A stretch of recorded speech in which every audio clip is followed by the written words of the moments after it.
Twongeye kubasuhuza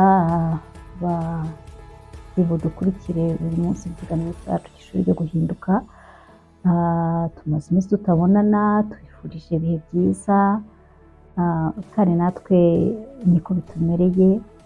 Mutwemerere rero dutangire dushyira mu biganza by'Imana, mu bubasha bwayo, iyi porogaramu tugiye gukora uyu munsi. Muri kumwe na Letitia, umwana w'Imana wavukiye mu Rwanda. Tumaze iminsi tutakora ibiganiro kubera impamvu za ngombwa z'ubuzima, impamvu z'imibereho nk'uko buri wese bimubaho. Uyu munsi rero nari ngarutse kugira ngo twongere tugirane ikiganiro cy'ishuri ryo guhinduka. Uyu munsi rero tugiye kuganira ku ngingo navuga zisa naho ari ebyiri cyangwa eshatu. Nk'uko dusanzwe tubimenyereye mu gice cyacu cya mbere, tujya dukunda gutanga ubutumwa cyangwa reaction ku butumwa tuba twahawe, tukabona hari icyo tugomba kubuvuga kuko ntabwo ari byiza, ntabwo ari ibintu bikwiriye yuko umuntu ahabwa ubutumwa ntamare impungenge uwabumuhaye. Mu kiganiro cyacu rero cy'uyu munsi mu gice cya mbere, nagira ngo ubutumwa mbugenere umuvugabutumwa mu bya politiki, umuvugabutumwa mukuru waduhaye ubutumwa ati mugerageze gukizwa mu bya politiki. Ni ikintu gikomeye umuvugabutumwa, kandi ni n'ibintu by'ubwenge, kubasha guconceptualiza, kuvana ibintu bidafite biri mu cyuka bikaza bikagira urwego bibarizwamo.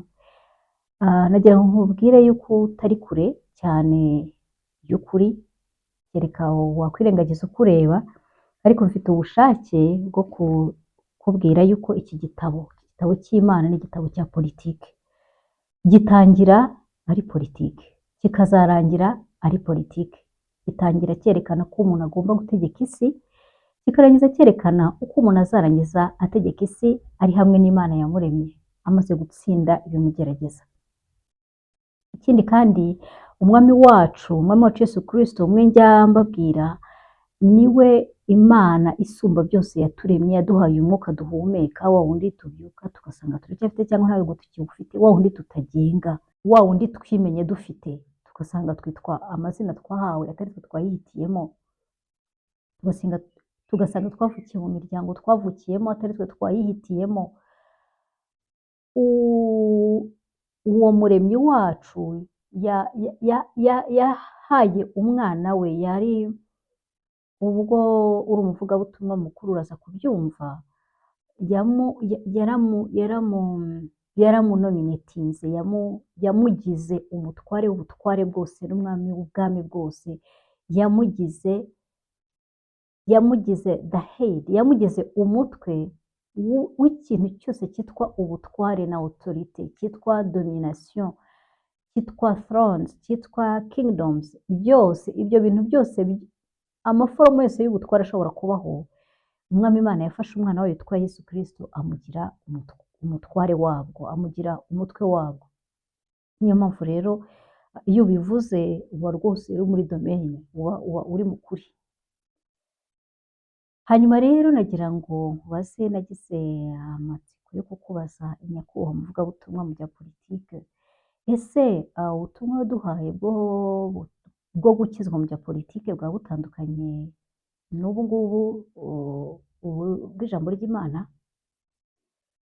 Aho ijambo ry'Imana rivuga riti, nimbwira umunyabyaha ngo gupfa kuzapfa nawe ntumuburire, amaraso yose aba ari ku biganza byawe. Nkanjye rero, nanjye ukora ivugabutumwa kandi nkaba ndi umubyeyi, ndi n'umwarimu, nkunda kwitegereza cyane cyane ibintu bije muri publique. Ibintu bije muri publique, bije byatangajwe, burya biba uwabikoze aba ari guha abandi invitation, ari kubaha ubutumire bwo kugira icyo babivugaho. Hanyuma rero nkaba niyicariye nk'umuntu w'umwarimu, nkabona umuntu mukuru afashe undi umushakashatsi, aramubwiye ati nkorera ubutumwa ku bumwe, jyewe mpita ngira mu mutwe wanjye ishusho y'uko ubwo bushakashatsi buzasohoka bumeze. Menya ko buzasohoka abanza gushimira abamufashije, abanza gushimira uwamuhaye inshingano, abanza gushimira abamubaye hafi n'abinjiye bose muri ubwo butumwa nako muri ubwo bushakashatsi, hanyuma agakurikizaho ikintu cyitwa circonscription du sujet, akajya guha iyi nsanganyamatsiko akoraho, akajya kuyiha imipaka kuko atakora ibintu byose ngo birangize. Mpita nibaza rero ntese buriya azakora ku bumwe bw'Abanyarwanda, azakora ku buryo ubumwe bwatakaye, azakora ku buryo ubumwe bwakongera kubakwa, azakora ku rugero ubumwe bugezeho, azakora ku bumwe n'ubwiyunge, azakora ku bumwe mu rugo, azakora ubumwe. Ni sujet iri vaste ku buryo agomba kuyigaragaza. Ndavuga nti buriya azahitamo kimwe muri biriya.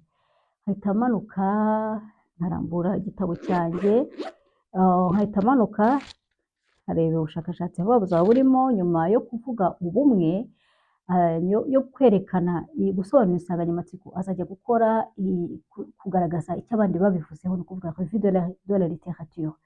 Azajya kugaragaza ese abandi babivuzeho iki, babyanditseho mbere, bavuze ubumwe gute, ninde wabikozeho. Ni bwo buryo ubushakashatsi bwemewe bukora. Hanyuma nyuma yaho azakomeza agaragaze objectif, yerekana intego y'ubwo bushakashatsi.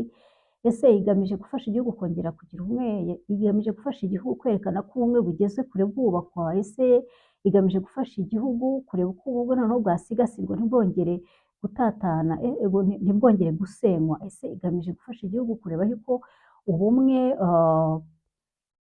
bushobora kongera guhungabanywa n'igipimo. Ubwo noneho azatwereka objectif, narangiza ajye kuri rero objectif opérationnel, ni ukuvuga objectif cyangwa se intego yo ku rwego ruto cyane ushobora kubonera ku muntu ku giti cye.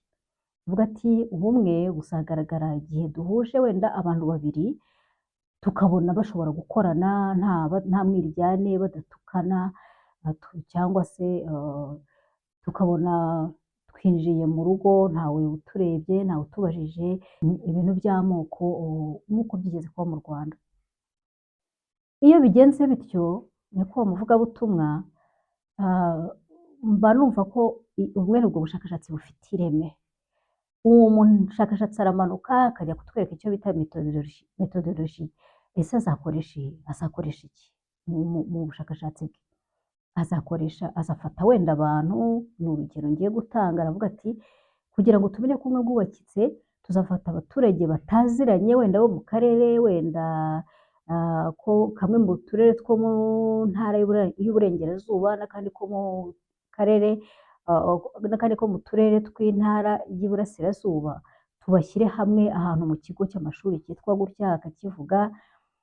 Hanyuma tubamaze iminsi ingana gutya, akayivuga, atangira kwerekana ibipimo, iminsi wenda 30, tuzabashyira hamwe bakora imirimo iyi n'iyi n'iyi, ntabwo ari ukubigisha gusa. Niturangiza kugira ngo turebe ubumwe, tuzabanza kwitegereza iminsi 10 ya mbere, wenda turebe uko babana, tubahe imirimo, turebe ko banga gukorana cyangwa ko bemera gukorana, turebe ko bemera kuvuga ururimi rumwe, turebe ko nta gutukana. Niturangiza tuzinjiramo, hanyuma dukomeze ubushakashatsi bwacu mu minsi 10 ikurikiyeho, wenda tuzinjizamo abantu 6, 7 baze kubiba amacakubiri, bagende bababwira iby'amoko, hanyuma turebe uko ba bantu bagira reaction. Ese bazanga cyangwa bazakunda? Nibanga rero tuzaboneraho kubona ko ubumwe bukomeye, nibakunda tuzaboneraho kubona ko budakomeye. Ndimo ndaguha urugero rw'ubushakashatsi bwuzuye n'uburyo bugomba gukorwa. Hanyuma noneho nanditse ati mu minsi yindi ikurikiraho 10, kuko bagomba kumara iminsi 30, tuzayimara dufatanya nabo gushaka noneho umuti w'uburyo twakubaka ubumwe. Narangiza rero kutwereka iyo methodologie, azanashyiraho umubare w'abantu ari buhuze, ni abagabo bangahe, ni abagore bangahe, wenda ni abagabo 100 n'abagore 100, mu kigero kingana gutya, b'imyaka ingana gutya, ibintu nk'ibyo ngibyo. Namanuka azaduha body y'ubushakashatsi tuburebe, tubone ibyo yagezeho, niho azabitwereka. Nyuma yaho iki nicyo gice adashobora gupfa kwerekana mbere, kuko noneho nicyo gice cya experimentation. Narangiza azamanuka ajye kuri conclusion, avuga ati ubushakashatsi bwagaragaje ibi n'ibi n'ibi, noneho nyuma muri ya minsi 10 twabonye ibi, muri iyi twabonye ibi, narangiza abe yabona gukora recommandation kuvuga ati dukurikije ibyo twabonye turasanga ubu bushakashatsi bwakozwe butwereka ko uburyo bwakoreshejwe bushobora gukoreshwa n'ahandi hantu mu Rwanda hose bukaba bwashyirwa ku bandi bagabo n'abagore bugafasha kugera kuri ibi n'ibi. Ubwo bushakashatsi iyo umuntu akibutangaza wenda avuga ko bugiye gukorwa umuntu ahita yumva ko bwuzuye kuko areba ibice byabwo byose agasanga biruzuye. Hanyuma rero wicaye umuntu akaba akiri muri iyo nshingano wajya kumva ukumva azanye indi nshingano ati kutonka amashereka y'abahutu. Ubwo ubushakashatsi bukaba bwarakozweho yewe ndi umwarimu mpora nitegereza kandi nyine ibintu byo muri public ariko bimera. Nkasubira mu gitabo cyanjye cyo mu mutwe uburyo bakora ubushakashatsi nkavuga nti ese iyi nsanganyamatsiko azayisobanura gute? Amashereka, ayo mashereka ni mashereka ki? Ese afite izihe ntungamubiri zitandukanye n'izindi? Hagati aho ndi n'umubyeyi mba ndiho mbyibaza, hanyuma nkahita manuka abana ese kuri objectif hasanga bizamurushya kuyasobanura kuko jyewe nzi ko amashereka yose asa kandi ariko umubyeyi wese abizi. Hamanuka nkajya kuri objectif nkavuga ese objectif intego y'ubushakashatsi ni ugusaba ababyeyi kutonsa abana babo igihe babona baba bibona muri ubwo bwoko bagatereka utwana twabo hariya. Ese ni ukubwira ababyeyi ko amashereka yabo ari babi bagakura babwira abana bati mwikosore? Ese ni ukubwira abana yuko bagomba kwanga konka amashereka ya ba nyina cyangwa bakafata bene abavandimwe babo? Ese akomeza nkumva ngize ikibazo nkumva ntabwo ndi kubyumva.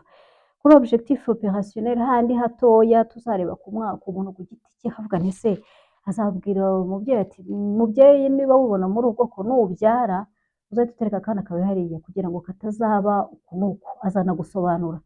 Nkumva iyo nsanganyamatsiko ntabwo isobanutse. Hanyuma narangiza nkajya ku bijyanye na methodology avuga ariko uyu muntu kugira ngo avuge aya mashereka agomba kuba afite na mesure. Ese azapima ababyeyi bangahe? Najya gupima amashereka ese afite lactometer ishobora kureba amata nyine ikareba ingirabuzima ziyarimo. Nkabona ni ikibazo. Narangiza nkajya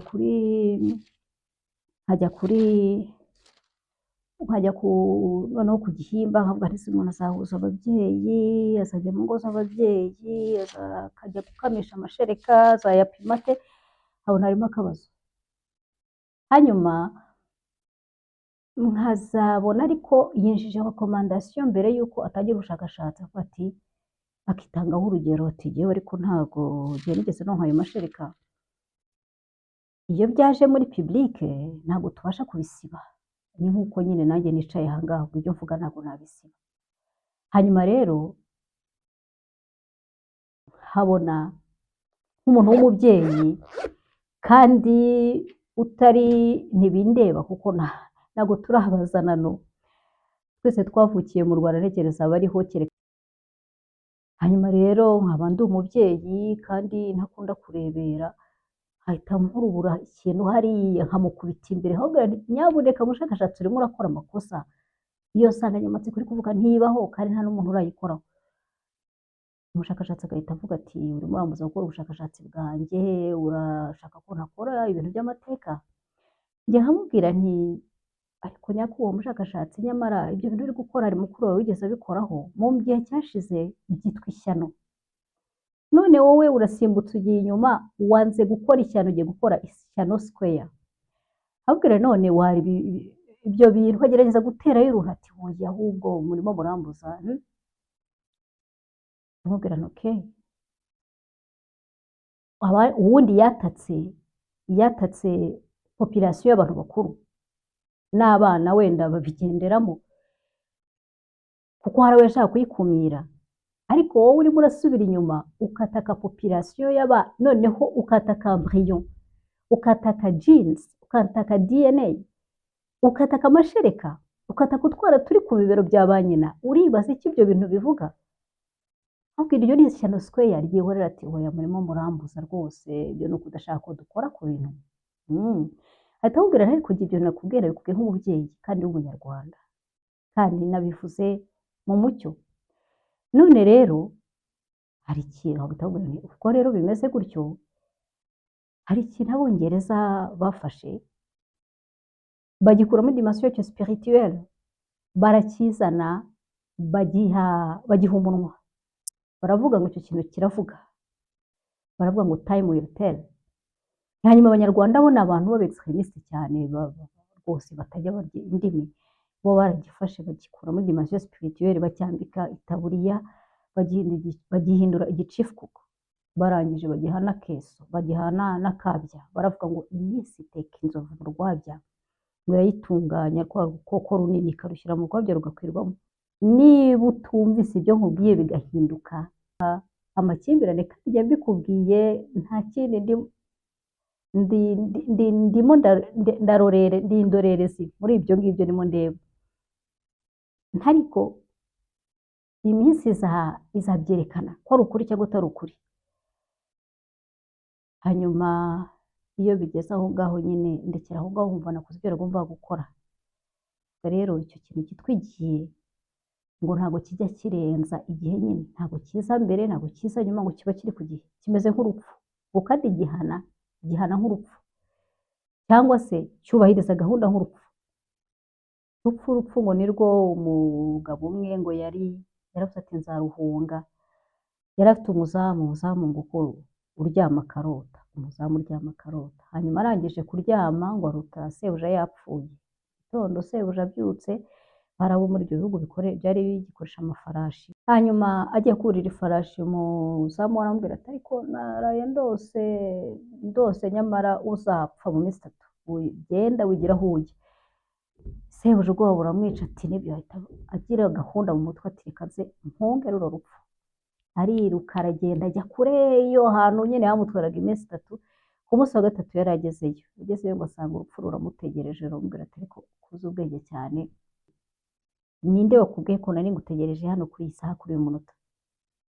Uwo muntu rero ahera ko abura uko abigenza, urupfu ruramubwira ruti tugende, isaha ni iyi ngiyi, n'ahantu nari ngutegereje nyine. N'igihe rero niko gikora, igihe kiragera kikatwereka niba ibyo turimo ari ukuri cyangwa atari ukuri. Nayo mpamvu umuntu w'umunyabwenge atirirwa yita ku bivugwa kugira gute, akora ibyo agomba gukora mu gihe cyabyo. Kuba muvugabutumwa ni mwebwe nari ndimo ngenera ubutumwa, ese haba hari aho twarengereye mu gukizwa mu bya politike? N'ubu tutararengereye, ahubwo nuko twarakoze umurimo twagomba gukora, ukubwira umuntu duti iyo nzira uri gucamo iranyerera, yihorere. Haba numva rero kuri iki ngiki icyo navuga ari uko ntabwo twanga gukoresha amateka, ninde wayanga se? Ni ibintu biri aho. Mugeze kuvuga ijambo bwanyu muravuga muti les faits sont têtus, nyine facts ntabwo zijya zivaho zihoraho, ariko se insanganyamatsiko nshya nk'izo zose ntabwo ari ikintu cyo kwigwaho tukareba niba twabikomeza cyangwa tukabireka dukurikije inyungu bifite. Numva rero ntabwo turi against na gato, ntabwo turi against the use of historical evidences, turi against the building of a new ideology segregationist ishobora kongera gusimbura iyari iriho. Haba numva ibyo ngibyo nta muntu n'umwe wabiburanaho n'undi, ahubwo twagerageza kujya mu murongo ukwiriye, ndumva ari byo bikwiriye, kandi Imana izaha umugisha abashakashatsi bose bakore kuri icyo kintu, kugira ngo twirinde gukora ubushakashatsi bushya tudafitiye evidences, ariko ubwo dufite evidences ubwo rwose burakaza neza, bamwe butuma bikosora, abandi butuma bitekerezaho, ni ibintu byiza cyane. Nkaba numva kandi twebwe ku bijyanye natwe amateka yacu ntabwo dutera isoni. Burya ryabara rya zebra ry'imparage ry'umukara niryo riha agaciro iry'umweru. Buriya ya mabara yombi afite agaciro, umweru udahari ntabwo umukara wagira agaciro, n'umukara udahari ntabwo umweru wagira agaciro. Niyo mpamvu rero icyo Imana yaduhitiyemo turacyishimiye. gucishwa bugufi turabyishimira, no gushyirwa hejuru kandi nabyo turabyishimira mu gihe kijyanye n'ibyo Imana yatugeneye. Hanyuma rero nyakubahwa muvugabutumwa, nagira ngo nanabonereho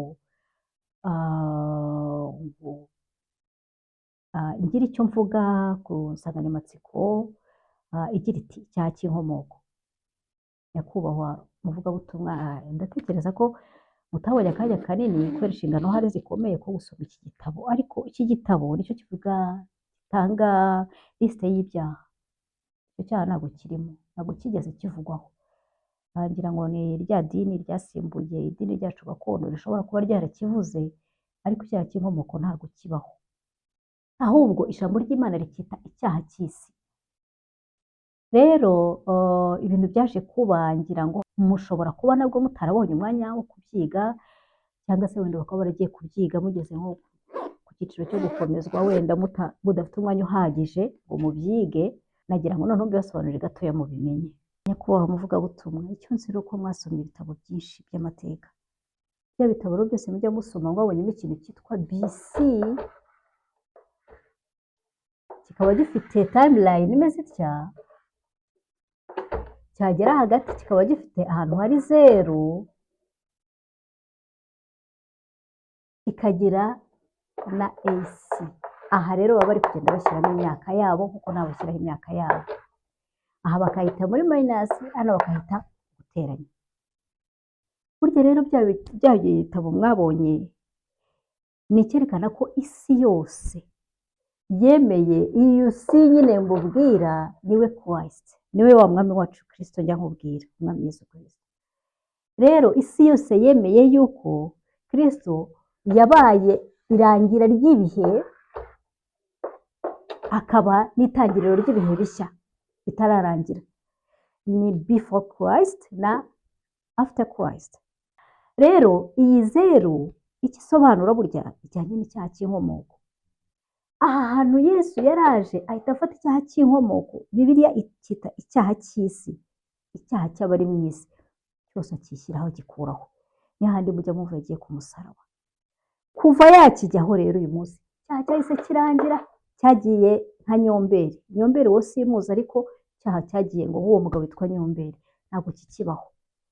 Ubu rero abantu bari muri iki gihe, ahantu umuntu wese akora amakosa kubwe, agakora icyaha nkawe, cyangwa se akiyemeza kukivamo nkawe, agasaba imbabazi, cyangwa se akanga gusaba imbabazi akihagararaho akavuga ati njyewe ntabwo nzasaba imbabazi, nzakomeza gukora ibyo nshaka. Bibiliya ntabwo ifata umuntu ku ngufu, ahubwo iramubwira iti ufite uburenganzira bwo guhitamo, niwe wo kwihitiramo. Ndetse n'Imana yaturemye yabwiye n'ubwoko bwayo bw'Abisirayeli irababwira iti shyize imbere yawe inzira ebyiri, iy'urupfu cyangwa ubuzima cyangwa ubugingo. Nuhitamo ubugingo uzabaho, nuhitamo urupfu uzakora ibi, nuhitamo icyaha uzapfa. Nguko rero ukuntu abana b'abantu bahawe umudendezo, ukabona bamwe bakora nabi abandi bagakora neza, ni ukubera yuko nyine babiherewe uburenganzira. Rero kiriya cyaha cy'inkomoko iki kibaho, Yesu yakivanyeho. Nagira ngo nabyo mubimenye, ni uko ijambo ry'Imana ribivuga. Hanyuma ku ngingo igira iti muze mu bumwe natwe, turabahamagara ngo muze mu bumwe natwe. Sinzi uwo mwahaye ubwo butumire, ariko ubwo butumire reka mbubemo umuvumba, kubera ko Abanyarwanda barabyemera. Iyo abantu bacyuje ubukwe baturanye, nawe ushobora kujya kuvumba kandi ntawe ukwirukana. Reka rero mube umuvumba muri ubwo butumire. Kuba umwe namwe ntabwo ari ikintu cyoroshye, ni ikintu gituma umuntu yiyumvamo igishyuhirane cyo mu mutima, yumvamo warmth, kandi akiyumva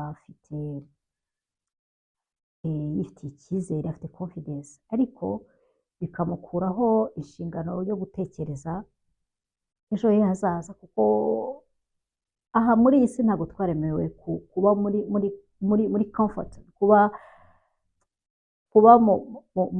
mu buzima twumva ko haho ari bwo burangiza ubuzima. Turabibona buri munsi, benshi baragenda buri munsi. Niyo mpamvu rero iyo umuntu ageze nyuma y'uburiya buzima yaramenyereye icyo ubushyuhirane no kumva ateruwe, iyo ageze nyuma y'ubu buzima arakabakaba agasanga ari wenyine, hanyuma akazavuga ati kuki ntateguye, bibiliya ye byongeraho ikavuga ngo ye baba kuki ntabimenye. Yewe ni muri urwo rwego rero usanga birimo ubunararibonye, gukomeza kuzirikana yuko ejo atari ahacu, ahacu ari uyu munsi kandi tugomba kuhakora uko Imana yaduhaye.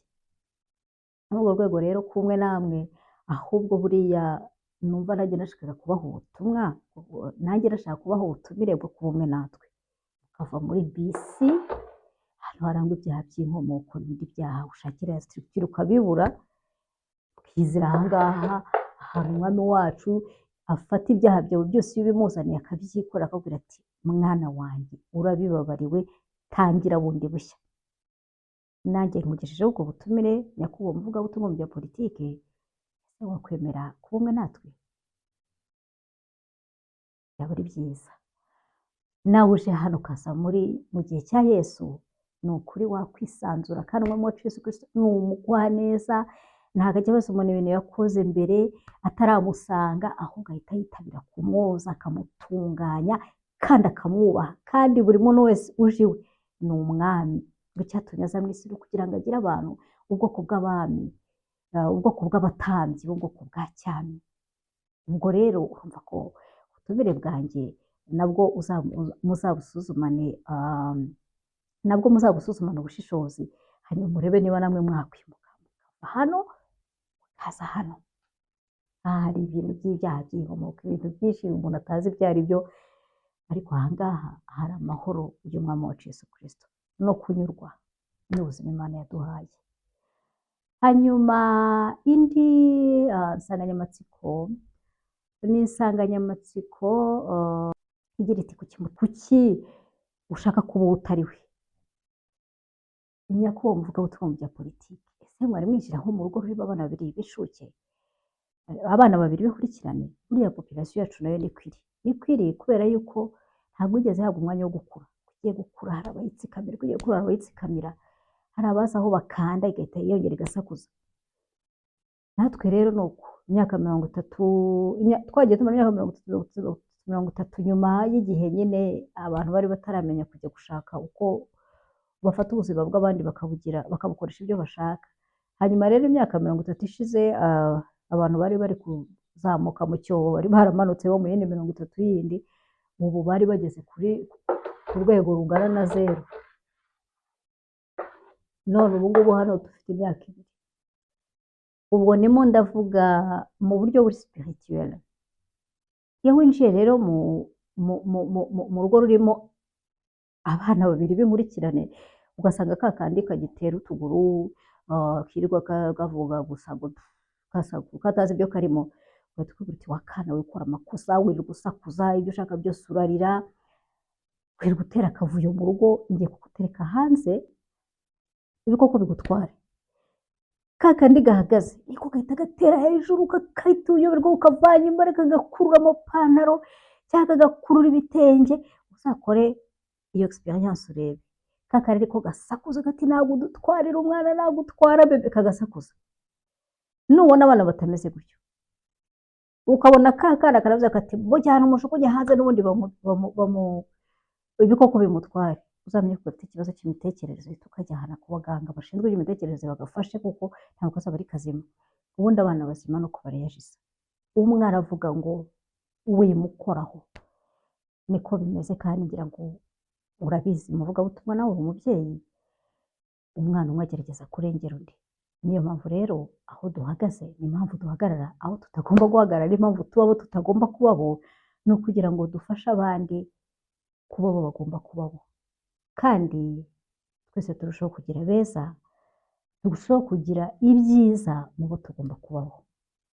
Ndumva ari ibyo ngibyo, ni ibintu biri normal, nuko mbese byagombye kugenda. Ibindi bizaba bitari ibyo uzamenye ko birimo ikibazo.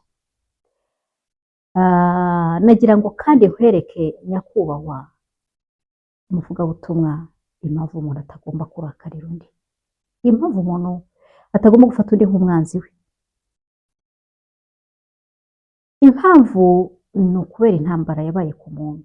Iyo ntambara yabaye ku muntu ntabwo yatangiriye mu isi, yatangiye umuntu atararemwa atazi n'ibyo ari byo. Nagira ngo binyuze muri aka gakino umwereke ibyo ari byo, umenye ukuntu abantu bafata ibyemezo bivuye mu bikomere imyaka n'imyaka igashira bataramenya ibiri kubabaho. Kuko ubundi umwana w'umuntu ajya kuremwa ntabwo yahawe ubwigenge,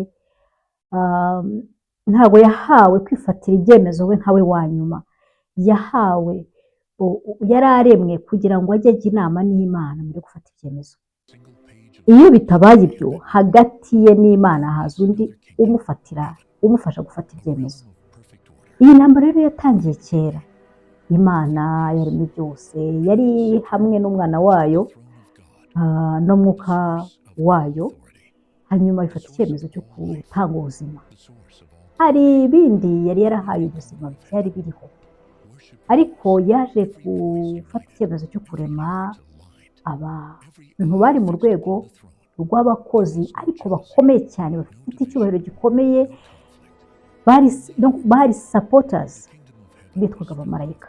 Muri bo rero hari umuhungu mwiza cyane w'igitangaza. Imana iyo imuvuze nayo iravuga ngo nta nenge yagiraga, niwe wenyine yarebye ikavuga nta nenge yagiraga. Uwo muhungu rero yarashinzwe gutwara urumuri, yari intwararumuri. Urumuri mu rwego rw'umwuka bisobanura ubumenyi, bisobanura kuva mu bujiji. Ni iyo mpamvu umwijima usobanura ignorance cyangwa se kuba ujijwe ku bintu n'ibi. Nuko uwo muhungu aza kureka kureba Imana, ubundi yagombaga gukura urumuri ku Mana agahora areba Imana.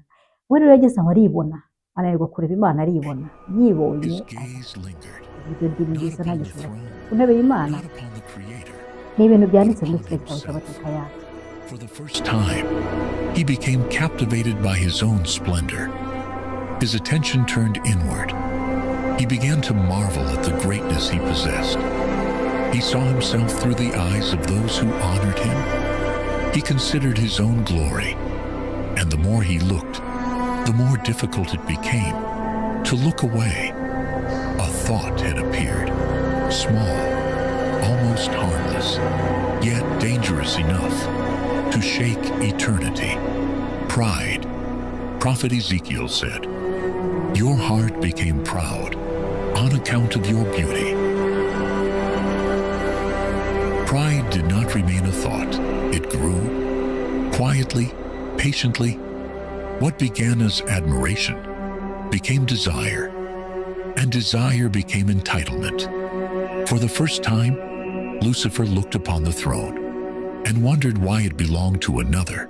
Hanyuma arangije afata icyemezo cyo kureba wewe, atangira kujya kunegosiya abamarayika bagenzi be, n'ibiremwa by'ibihangange ariko by'umwuka. Atangira kugenda ababwira ati amategeko y'Imana arakomeye, burya twebwe twakwikorera yacu, natwe mu nyobotsi twakora guverinoma yacu, natwe tukakora ibyacu.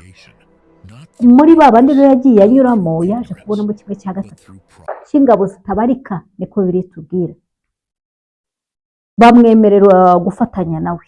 Nuko rero byaje guhinduka intambara mu ijuru, bararwana. Bamaze kurwana, abamarayika b'Imana bari bashinzwe intambara. Nk'uko nyine isi ubona ibihugu birorganize, biba bifite minisiteri z'ingabo, bifite minisiteri z'ububanyi n'amahanga, bifite minisiteri zishinzwe ziri mu bintu by'itangazamakuru, z'imibereho, byose ibyo byavanywe. Ibyo abana b'abantu babyigishijwe n'uwo mugabo, kuko yari ashinzwe gutanga urumuri, nyine yari afite ubumenyi, yafashe ku by'aho ngaho arabibigisha. Aho rero hari abo bantu bamarayika muri ibyo byiciro byose. Nuko rero abo bageriye, abashinzwe intambara, baza kurwana nawe, bararwana nuko baramutsinda. Minisitiri w'abo bamarayika yitwaga Mikayeli, bashinzwe intambara, warriors b'abamarayika. Barangije kumutsinda, baramufata bamujugunya mu isi. Abageze mu isi, agezemo ngo amanuka arakaye cyane. Hanyuma ibyegera bye nabyo n'abamarayika bamukurikiye nabo baramanukana, ngo yarabamanukanye. Hanyuma rero ageze mu isi, yashatse isi ahantu muri domene ye yari afite, yari ashinzwe kumenya amakuru, yari yaramenye rero ko Imana izarema umuntu. hanyuma ararakara avuga ati ntabwo nzakorera umuntu kandi koko urabona umumarayika ukuntu abengerana n'ikikuza guha umuntu sapoti aba yumvira Imana koko ariko umuntu yararemye mu ishusho y'Imana ntabwo umuntu Imana yamuremye nk'ibisanzwe ubundi ibindi byose umwuka wayo ashinzwe kubiha ishusho yaragendaga agahuhera ngo yahuheraga ku isi hanyuma ishusho ibaho ariko ishusho ntabwo yari ifite ubuzima hanyuma ijambo ry'Imana riraza riha ubuzima iryo jambo ni rya rindi ryaje rigahinduka umwami wa Yesu Kristo ubwo rero kuko Imana ifite ubushobozi bwo guha ikintu ubuzima ikagipersonaliza nk'uko nyine namwe muvuga buto ushaka kushaka guteresha kubaka etaje ukayishushanya warangiza ukayivana mu bidafatika ukayihindura ibifatika ukayiha umubiri kabaho kubera ko umwana w'umuntu aremye mu ishusho y'Imana niyo mpamvu afite ubwo bushobozi bwo kwimultiplier nibyo byitwa kugwira burya no kubyara biri mu rwego rwo kugwira mu buryo bwo kororoka ariko hari no kororoka mu bitekerezo hari no kororoka mu bintu byinshi rero abamarayika bo ntabwo bahawe ubwo bushobozi bo bahawe ubushobozi bwo kuba bari muri domaine iyi n'iyi bashinzwe bakaba bayizi bakayitaho ntawinjirira undi ubwo rero uwo muhungu yaramanutse abamarayika baramukurikiraho muri domaine zose zitandukanye barangije baraza kuko isi Imana yayihaye abantu ntabwo bari gushinga ubwami bwabo ku isi barakomeje bajya munsi y'isi barangije biyemeza kuhakora ubwami kingdom ya darkness kingdom cyangwa se ubwami bw'umwijima. If heaven has no place for me, then the abyss will learn my name. Ubwo rero bagezeyo bahita biyemeza gukora ikintu kizajya kibabaza Imana buri gihe ni ikintu cyitwa kurema intambara basanga rero ntabwo bazagera ku ijuru biyemeza ko bagomba kujya baca ku muntu kugira ngo buri munsi bakomeretse Imana kandi bayereke yuko ibyo yakoze ari ubusa. Give me language and I will make surrender sound like wisdom. Give me hunger and I will teach possession to call itself justice. Give me comparison, and gratitude will rot inside every borrowed blessing. Give me loneliness, and desire will wear the face of love. Give me excess, and hunger will become the master it pretends to serve. Give me secrets, and knowledge without humility will crown itself as truth. Give me authority, and I will teach the small to worship themselves. Give me fear, and a frightened soul will open doors it once guarded. Give me war, and I will make heaven remember our names. War failed once, and a wiser darkness does not knock on locked gates. Then we do not break heaven, but teach humans to close themselves to it. Heaven guards the gates above, so we will enter through the wounds below. Muri ibyo rero baravuze bati umutima niwo kintu cya mbere tugiye gusibla tuwugire inyigo yacu umutima w'umuntu hagati aho bagezeyo Imana itagibura kwinginga muri akakiro urabona ko yaboherereje umumarayika mugezi wabo ariko baranga batera ngo tuzasubira inyuma twe dushaka kuyobora. Mercy has not vanished beyond your reach, though you keep walking away from it. Mercy is heaven asking me to become small enough for forgiveness. Mercy is the door you refuse, because it proves you are not king.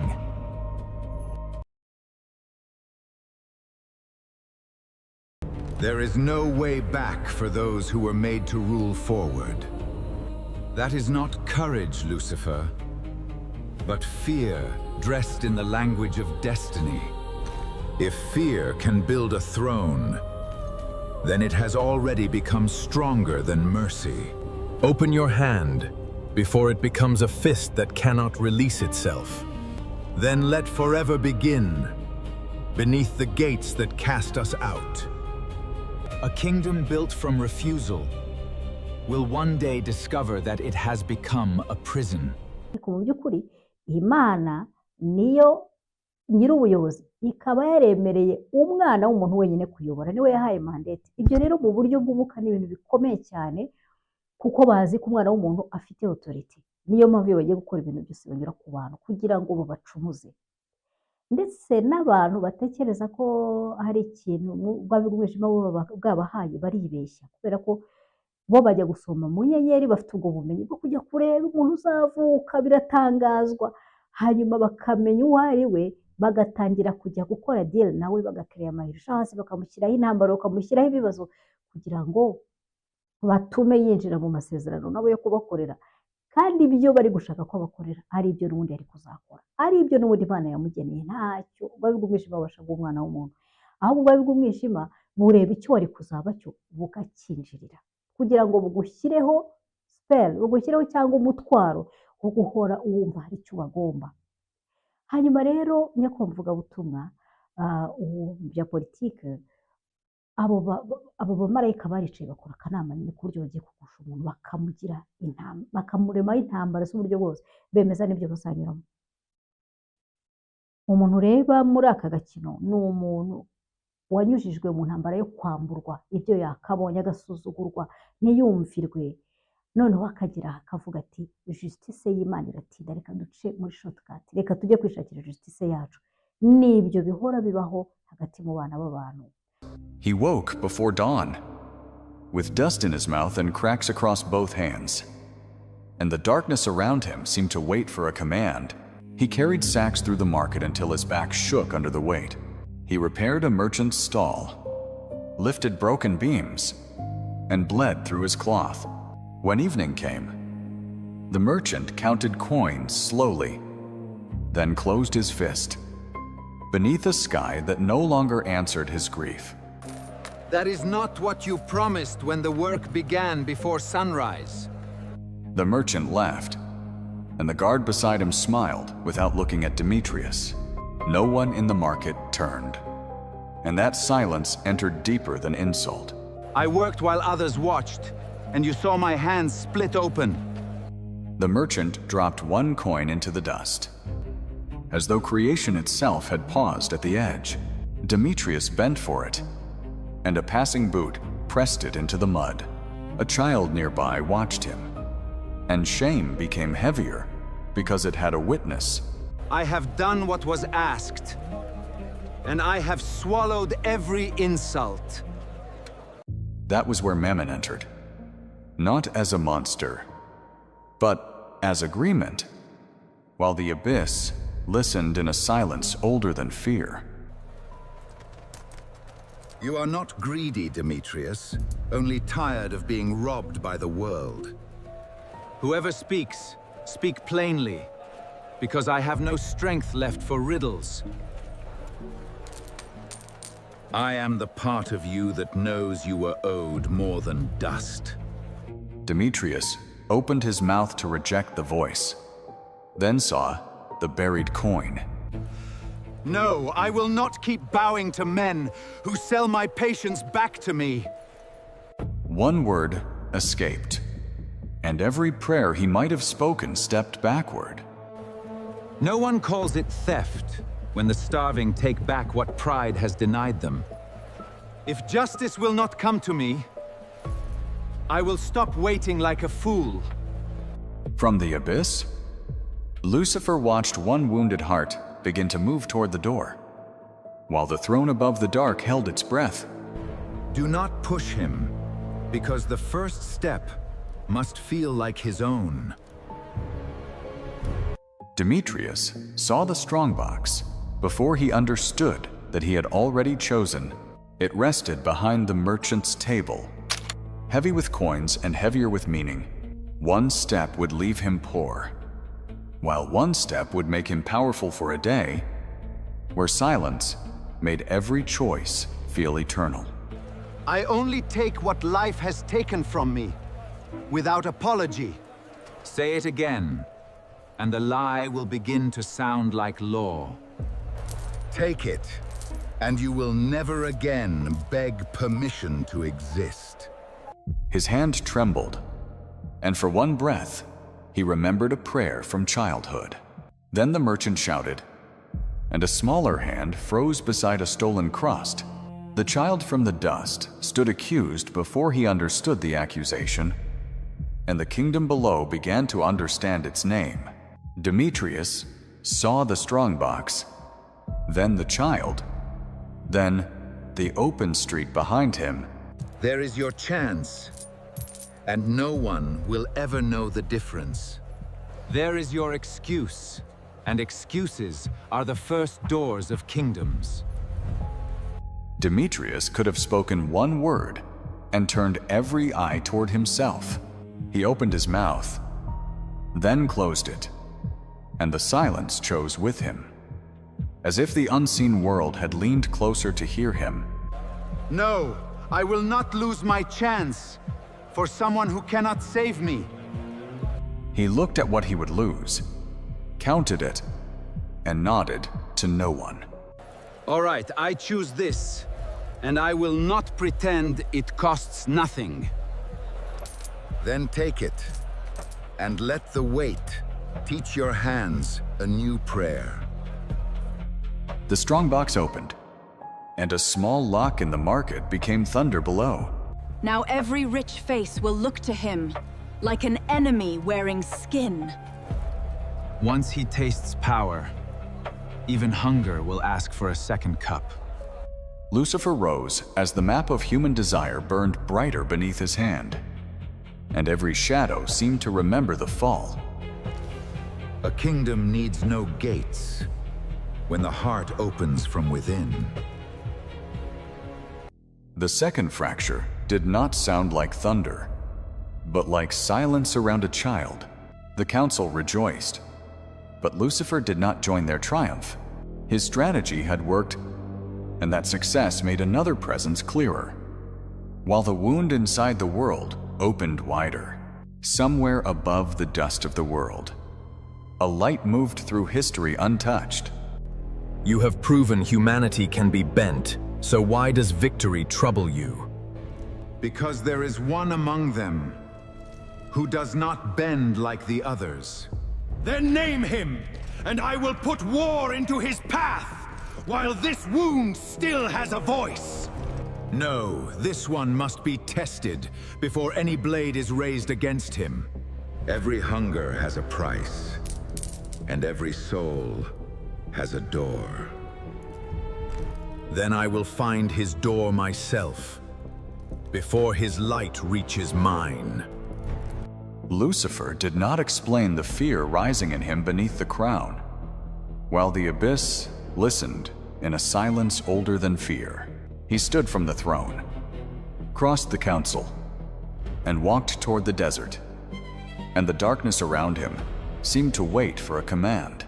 As the ancient text described this confrontation, the Holy Spirit was unseen there, but the silence was not empty. Jesus stood alone beneath a white sun that seemed to burn without mercy. His body carried hunger, but hunger did not sit upon the throne of his will. Beneath a sky that no longer answered his grief, Lucifer came softly, as every ancient temptation comes when flesh is weak. You are hungry, Jesus, so command these stones to become bread. A body may hunger, without the soul becoming servant to its need. Is obedience still noble when the ribs ache and the mouth is dry? Obedience is not proven when the table is full and the body rests. Lucifer studied him, and the first door stayed closed beneath the sun. You would let the body suffer to prove the spirit is free. I will not make need into a throne, nor hunger into a master. You speak like one who never heard a starving man curse heaven. I have heard him, and I have come for him, without becoming you.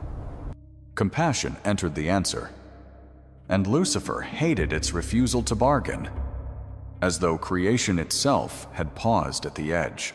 So he raised the temptation from need to spectacle, from bread to recognition. Stand where all eyes may see you, then leap and let heaven catch you. Faith does not command God to perform for the hunger of pride. You could end doubt in a single fall before every watching eye. Truth does not grow greater because a crowd is forced to look. They will not follow humility when spectacle offers them certainty. Then humility will reveal what they follow when certainty is removed. Lucifer felt irritation sharpen into alarm, because Jesus was weak, but undivided.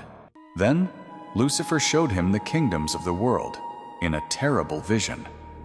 While the abyss listened in a silence older than fear, crowns rose and vanished. Armies marched, temples gleamed, and markets roared. Every throne that humans would kill for passed before Jesus in one breath. Take them, rule them, and spare yourself the road of rejection and blood.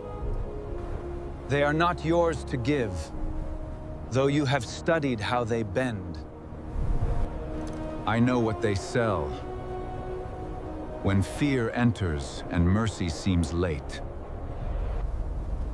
You know the wound, but you do not know the soul made whole. I know Demetrius, and I know the hand that reaches when justice fails. You knew his pain, then taught it to abandon another wounded soul. Pain is honest, while mercy arrives late and asks the wounded to forgive. Worship me, and I will give you the world without the cross. The offer hung in the air like a crown made from shadow, while the throne above the dark held its breath. For a moment, the desert seemed to hold its breath around one word. No, because a kingdom bought from darkness would only teach captivity. Every kingdom glittered behind that answer, and Jesus chose none of them. Then choose pain, and let the world call your love defeat. I choose the will of the Father, though the road passes through suffering. nyamara ntabwo ubutare bw'Imana butinda, ahubwo uko iduha igihe ibigira ngo tugire maturite n'ikintu tutazamburwa, ariko twe duhitamo kuba abanyabwangu. Yego. Hanyuma rero nyakubahwa, nagira ngo noneho nguhe ikimenyetso cy'ibyo bintu. Mu minsi ishize nakomeje nkurikirana amakuru, ntago amateka nyanegirisha, ntago nanga ibintu byayo, ahubwo amateka ari ikintu mbona kiri cyangombwa cyane ku gufasha umuntu kumenya aho ava n'aho ajya, no guhitamo neza yirinze amakosa yakozwe mu bihe bya kera. Hanyuma rero naje kugwa kuri uyu umugabo wo mu gihugu cyo mu majyaruguru y'u Rwanda. Ntekereza ko yaravuze ati nimvuga ku bintu bya jenoside bashobora kuzankurikirana, ariko bitangaje cyane, nawe ugeze amukurikirana. Ngira ngo yagiye ahantu bavuga urugande gusa mu cyaro kure, aravuga ati ibintu reka njya kubyatura, kuko mu bwami bw'Imana ni itegeko. Niba ushaka kwinjira warakoze ibintu ku mugaragaro, ubyatura ku mugaragaro. Ntabwo Imana ivuga urugero ryo kwivugira hariya ujya kwihisha, wowe yavuga ati ku mugaragaro. Nawe uragomba kujya ku mugaragaro, ariko ajya gushaka ahantu atekereza ko batazumva urwo rurimi. Hanyuma rero kuko Imana yari igamije kuma umucyo, nza kugwa kuri iryo yatura ryiwe. Numva arimo aravuga ati nohereje, turi mu bohereje spirit ya jenoside mu Rwanda. 1999. Kati ng'osemberera 1999, 1996, 1996, 97, 1997, and 98. ne There 98. was a lot of problems in the occultic world. Waliwo obuzibu bw'amaanyi mu bufumu eyo, In the occultic world, in those 3 years, era mu myaka egyo esatu mu nsi eri. the altar called Uganda was not in the hands of the occultic world. Kati ekyoto ekiyitibwa Uganda nga tekiri mu nsi eri. You know, in the occultic world, Uganda is an altar Kakati mu kusinza kuli Uganda kyoto because of the Nile. olwa mugga It Nayiro. is considered an altar that anyone in the occultic world can access. Kakati kirabibwa nti kyoto buli muntu yenna w'omu nsi eri kyayinza okutuukirira. So 1996, 7 and 8, Mu 1996, 97 ne we 98 realized we could not operate freely in Uganda. twakizuula nti tetusobola kukolera bulungi Uganda. So we had to move most of our altars to to northern Tanzania. Kati twalina okutwala ebyoto byaffe byonna mu mambuka ga And Tanzania some part of Congo. n'ebitundu ebimwe bya Congo. Because Uganda had become a no-go area. Kubanga Uganda yali kyali kifuuse ekifo ekizibu. Because the altars could not function. Ebyoto nga tebikola. We couldn't tell what was happening Tetwasobola kugamba ki ekigenda maaso in that season. mu biseera ebyo. So they kept searching. Have you understood the interpretation? Simanyi oba tubitegedde bulungi. To defend the institution of the papacy with their blood and with violence and shedding blood and creating wars in order to defend the papacy. Abantu bano baali balwanirira paapa era nga bakola buli kyonna kye basobola okusobola okubeera nga bawanirira obwa paapa abwe ng'omwaka 2000 Because in tegunnatuuka. 1994, Kubanga mu 94 they tried to take over Uganda baagezaako okubeera nga bawamba Uganda by projecting genocide. nga bagezaako okuleeta okwegamba okuyiwa omusaayi oba okwetirimbula. And the people in Uganda Era abantu mu Uganda were so alert abantu bano baali kwegamba nga balaba mu mwoyo that the genocide moved to another country. nti okuyiwa kuno omusaayi ne kugenda ku ggwanga eddala. These evil people Bano abantu ababi take over nations by creating wars because through mass blood sacrifice they can get more power to take over nations. abantu bano balina akakodyo ak'okuwamba amawanga nga baleeta okuyiwa omusaayi okungi basobole okubeera nga batandika okuwamba. That's how they take over nations, cities and families. Bwe kityo bwe kisobodde okuwamba famire n'ebibuga n'ebyalo. So they want to take over Uganda in 94. Byayagala mu 94 okubeera nga biwamba eggwanga lya Uganda Genocide. era nga biteekamu okutirimbula And abantu. the people prayed. Naye ate abantu baasaba. The people knew that God was on their side. Abantu bakimanya nti Katonda ali ku luuyi lwabwe. And that spirit moved to Rwanda. Omwoyo ogwo ne gweyongerayo ne kugenda e Rwanda. And genocide happened there. mu gihe abana b'abantu bariho barekera mu butaka bavuga bati natwe dushaka kuba iwacu, hari n'abandi ibindi biremwa by'umwuka nabyo byarekeramaga aho hantu, natwe turashaka puissance spirituelle yaho kubera ko tufite uburenganzira bwo kubyaga kuko nyine n'aba ngaba bandi babyanze. Nanjye nca mu rwego rwo gusenga nkuko nabo baciye mu gusenga, hanyuma njya kubaza umwana w'umuntu wigize intama agatambwa, ndamubaza nti turabigira dute, hanyuma nyemerera gupresenta amaraso ye nka acte de rachat. Nuko nguko nahawe uburenganzira bwo gukora objection nko kwakunda abadepite bayikora. Objection ni ugutambamira ibintu, ukavuga uti abanyarwanda nta kintu tukibarwaho, ntacyo tukibarwaho, nta kintu na kimwe mwatanze n'ubundi Imana itari yarateguye, mwikomeze kutwirukaho, nta mwenda tubarimo. Icyo gihe objection yanjye yaremewe kubera ko bageze aho basanga nyine bo barega niwe baregera basanga Imana niyo yanyadopse kandi rari nitwaje ikintu cyitwa imbabazi. Imbabazi ni ikintu gifite imbaraga cyane mu rwego rw'umwuka. Iyo utababarira uba umeze nk'umuntu ufite umutima birababaje kubivuga ariko reka mbicishe muri uru rugero. Abana babiri ngo bararwanye, umwe akomeretsa undi, bariganaga, hanyuma umwe abwira undi ati nzakwishyura, bajya kuregana kuri mwarimu. Mwarimu abwira undi ati mubabarire, uraba wigirira neza, undi ati sinshobora, ngomba kumukorera nk'ibyo yankoreye. Mwarimu aramubwira ati ntacyo mwihorere wimubabarira, ahita amubwira ati genda ushakira agakapu, amushaka agakapu ashyiramo ibirayi ariko ashyiramo kimwe cyaboze, arangije akimwambika hano mu gatuza ati ibi birayi uko uje ku ishuri ujye ubizana ntuzabyibagirwe n'ubyo bimaze gukuraho amanota. Arangije umwana agendana ibirayi, cya kindi gitangira kuboza ibindi, atangira kunukirwa kandi uko aje ku ishuri akabizana abandi bana bakamwinuba, birangije bitangira no gutembera hano mu gituza. Ajya kuba mwarimu ati wambabariye ibi birayi nkabishyira hasi. Mwarimu aramubwira ati ese kurimo winuba ibirayi ibiri mu mutima wawe bimeze gute? Ati nuko bimeze, niba winjijemo ikintu kigutera uburakari no kurakarira abandi n'umujinya na vengeance, nuko umutima wawe uba umeze. Ambwira ati ese wemere kubabarira undi? Noneho undi ati sinshobora kugendana ibi birayi bimeze gutyo mu mutima wanjye. Yarabifite ku mutima ariko no mu mutima, nuko yemeye kubabarira. Kubabarira rero ni ukwigirira neza, kandi iyo ubabariye imbaraga z'umwijima ntabwo zifite aho ziguturuka kuko nyine nta mugenzi wawe ntabwo uba umubaraho icyaha. Ibyo rero ijambo ry'Imana n'ubundi riratubwira riti ntabwo umwana w'umuntu ari we mwanzi wawe, dore abanzi bawe ni bariya bapangira imigambi aho utareba, bakagutera umubabaro utareba, bakajya no ku wundi bakamutera icyo atagomba gukora. Niyo mpamvu iyo umuntu atakiri mu mwijima akaba yahawe kujijuka na Mwuka Wera, amenya ko umwanzi we uwo bakirana ntabwo ari umwana w'umuntu mugenzi we. Ngiyi impamvu ituma tudashobora kurakarira abantu iyo twamaze kuva mu mwijima tukajya mu mucyo w'Imana, tumenye ko mugenzi wacu nawe ari mu ntambara niyo natwe turimo, bityo tukamugirira imbabazi. Hanyuma nyuma y'iki rero nyakubahwa muvugabutumwa mu bya politiki, hari ubundi butumwa mwatanze mu minsi yashize, ntabwo njye bwangezeho direct, ahubwo bwakubise ku bikuta by'iyo mu mahanga buragaruka, nuko numva bungezeho. Bugira buti mubike amasantima yanyu mu kabati ba mutima. Nkunda rero gushyira inama mu bikorwa cyane iyo numva zifite umumaro. Hanyuma numva ndashaka kubabaza ntese nyakubahwa muvugabutumwa, mwebwe ninde wabahaye ubwo burere? Ni umwuga se mwaciyemo bubahaye? Niba ari umwuga ubwo ntabwo naba mpamagarirwa kubukurikiza, kuko murabizi neza ko abantu bose badashaka gukora umwuga umwe.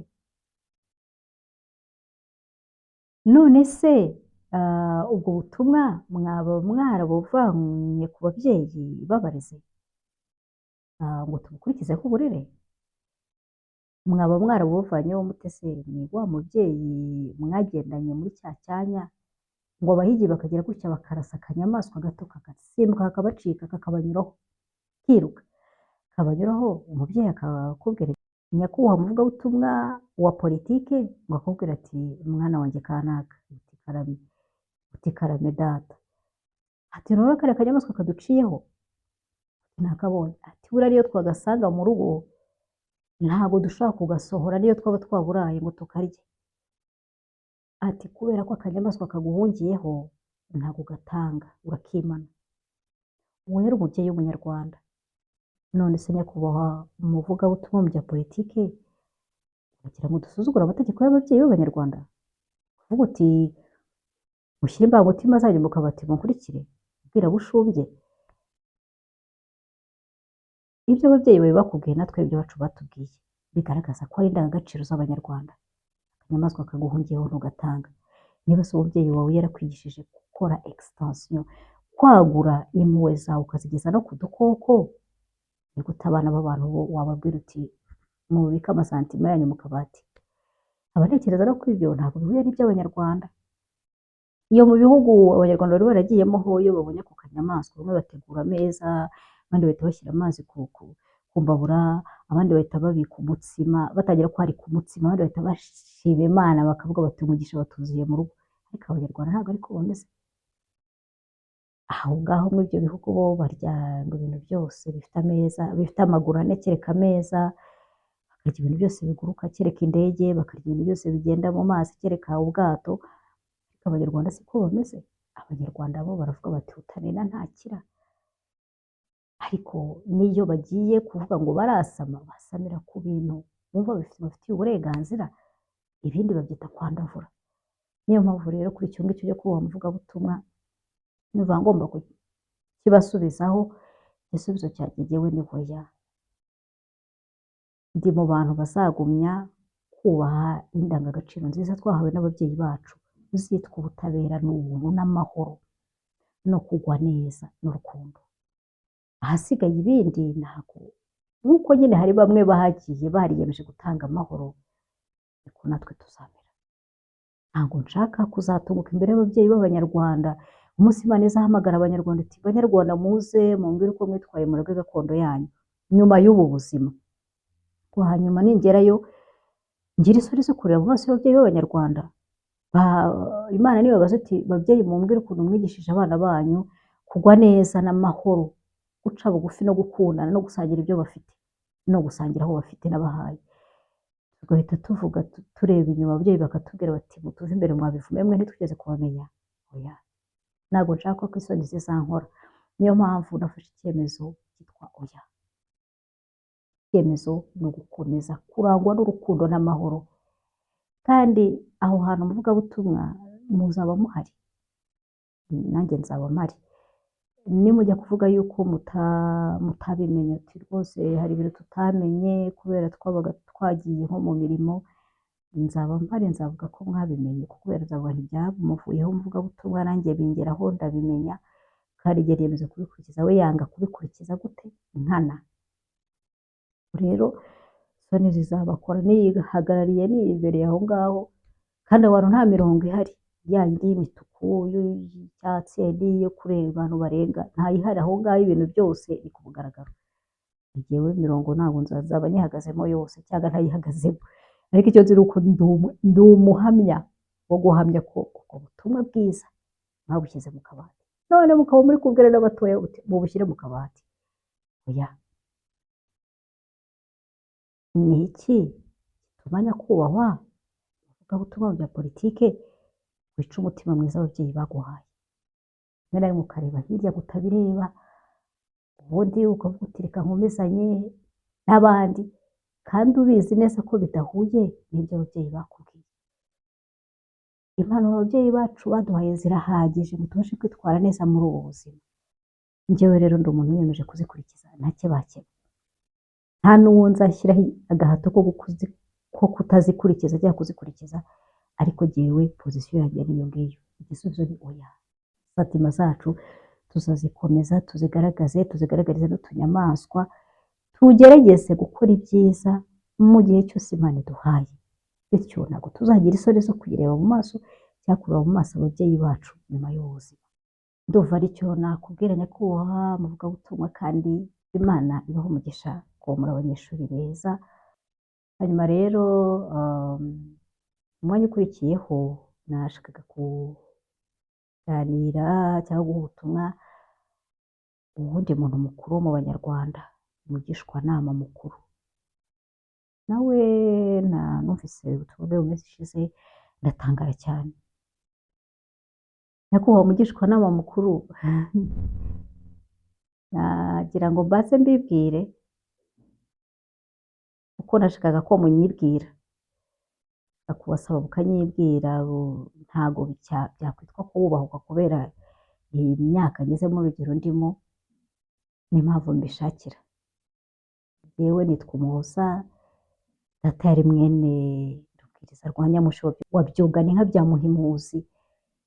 Ndi umukobwa muri uwo muryango muto w'Abahimuzi, mu muryango mugari w'Abanyarwanda. Ubwoko bw'Abanyarwanda mvugamo ubwo simbuvuga kubera ko nahawe ikaze n'isango n'ubundi bwoko bw'Abanyarwanda, nabwo butari bunyorohere kubuvuga kubera ko izina ry'umubyeyi wabwo ryitiranwa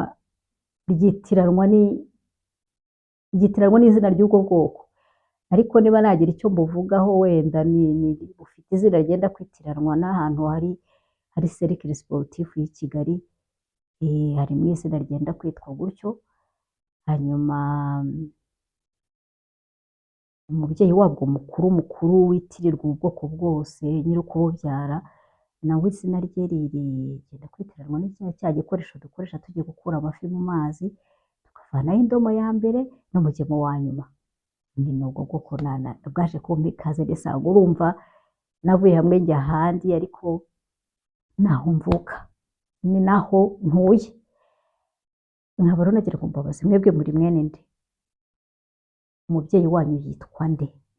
Ese wowe papa we yakubwiye iki? Impamvu mbikubajije ni uko nashaka kubaza ntese nyakubahwa umugishwanama mukuru, ubundi muri Umunyarwanda? Ntabwo mvuze ngo muri Abanyarwanda, ko muri umwe, muri Umunyarwanda. Impamvu mvuze muri Umunyarwanda, kugira ngo numve niba namwe papa wanyu yarababwiye ibijyanye n'ibyo Abanyarwanda birinda, mukaba namwe mwarabibitse mu kabati nk'umuvugabutumwa wa mu bya politiki. Nyakubahwa mugishwanama, impamvu nagize impungenge ku ndangagaciro zanyu za Kinyarwanda ni uburyo mutari muzi ko Abanyarwanda bakera bubahaga amaraso. Ubwo se ni gute mwaba mutabizi, ukaba mutazi yuko umwe mu bami b'Abanyarwanda ndetse wagize uruhare ku komeka igisaka ku Rwanda yapfuye Gicengeri? Wenda batoya ntago bazi umuco w'ubucengeri Abanyarwanda bari bafite, ariko twe twagize amahirwe yo kuganira n'abakuru tumenya ko Abanyarwanda bari bafite umuco wo gutera ibindi bihugu, bakabibanza bakoherezayo umuntu wiyemeje kumena y'amaraso, akamena amaraso kugira ngo atere ubwo butaka bw'icyo gihugu cy'abanyirigihugu umwaku. Bari babizi yuko amaraso atera umwaku, ku buryo birindaga ndetse yuko hagira umunyamahanga uza kuyamena ku Rwanda kugira ngo atarutaga akarutera umwaku. aricyo cyitwaga ubucengeri. Rero Ruganzu Bwimba ubu ngubu yagiye atabariye ingoma, yanze ko abanyagisaka batanga u Rwanda bakaba baza kurutera, cyangwa se mushiki we yari yaroherejeyo nk'intumwa akabyarirayo umwana, bituma umwami yihuta kujya kumena amaraso mu Gisaka. Icyo gihe yari yabwiye nyirarume ngo ajye gutabarira igihugu, akora uwo murimo w'ubucengeri. Nyirarume aranga, akora icyo bita kwihagika amatugunguru. Bari babizi ko abeshya kandi babizi yuko ayo mara yihagitse ari ay'inyamaswa, ariko bazi ko agenda yatonyangiriza ku butaka bw'u Rwanda kugira ngo atarutera umwaku, ko bari bazi ko ari ay'inyamaswa, kuki batamwembereye ngo umwami ashyireho agahato. Ariko umwami bwe yahise yitabarira kugira ngo igihugu kitabura umutabazi. None se ndi gute nyakubahwa mugishwanama mwaba muri bakuru, mwarangiza mukabaza mukaba mutazi neza ko abanyarwanda bari babizi ko amaraso yanduza.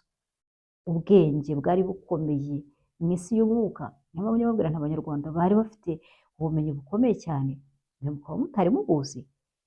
Hari niyo mpamvu abanyarwanda bari barakomeje uwo muco wo kuvuga ngo u Rwanda ruratera ntiruterwa, kuko banga ko abanyamahanga benshi baza kubera amaraso yabo ku gihugu. Rero ibyo byatumye nibaza cyane kuko mwaba mwarigiye umuco wa Kinyarwanda. Ntago uriya muco mwavuze ntago ari umunyarwanda. Abanyarwanda bashobora kubera amaraso ari aksida nyine, bagahita bumva ko ari ishyano ryabaye, ari impanuka, ariko ntago bashobora kubyuka ngo babipange babikore. Ababipanze bose ntago bazi indangagaciro za Kinyarwanda. Ikindi muti ese kuki Imana itaje kubuza gahunda z'abantu? Hari ubwo se yari yakoranye nabo gahunda? Imana ntago ari mwene wa mubyeyi ugira gutya ngo ashyingire umwana narangiza ajya kumwereka uko yubaka urugo. Niba yaguhaye inshingano irabizi ko ufite byose muri we bituma uhitamo neza cyangwa uhitamo nabi, irakwihorera kuko igutegerejeho inshingano nk'umuntu mukuru. Uhitamo neza nayo ikaba igufiteho inshingano nk'umuremyi, ntabwo ari iza kuguhitiramo. Hari ubwo se wari wabona ibuze umubyeyi wahembwe akajya gushora amafaranga ye mu nzoga, ikamubuza iti wijyayo abana bawe batazicwa n'inzara? Irakwihorera ikakubwira iti at your own risk. Niba rero wahisemo nabi, iyo ikizakora ni uko umunsi muzahuriza bikubaza. Aba numva rero ntabwo byari bihuye n'indangagaciro za Kinyarwanda. Ibyo bintu mwakabaye mubizi. Ikindi kirengaho nagira ngo mbabwire ni uko hari igihe abantu bakora ibintu bakigira ko ari agashya, Imana ikabihorera. Ariko Imana ifite experience y'ibihe n'ibihe,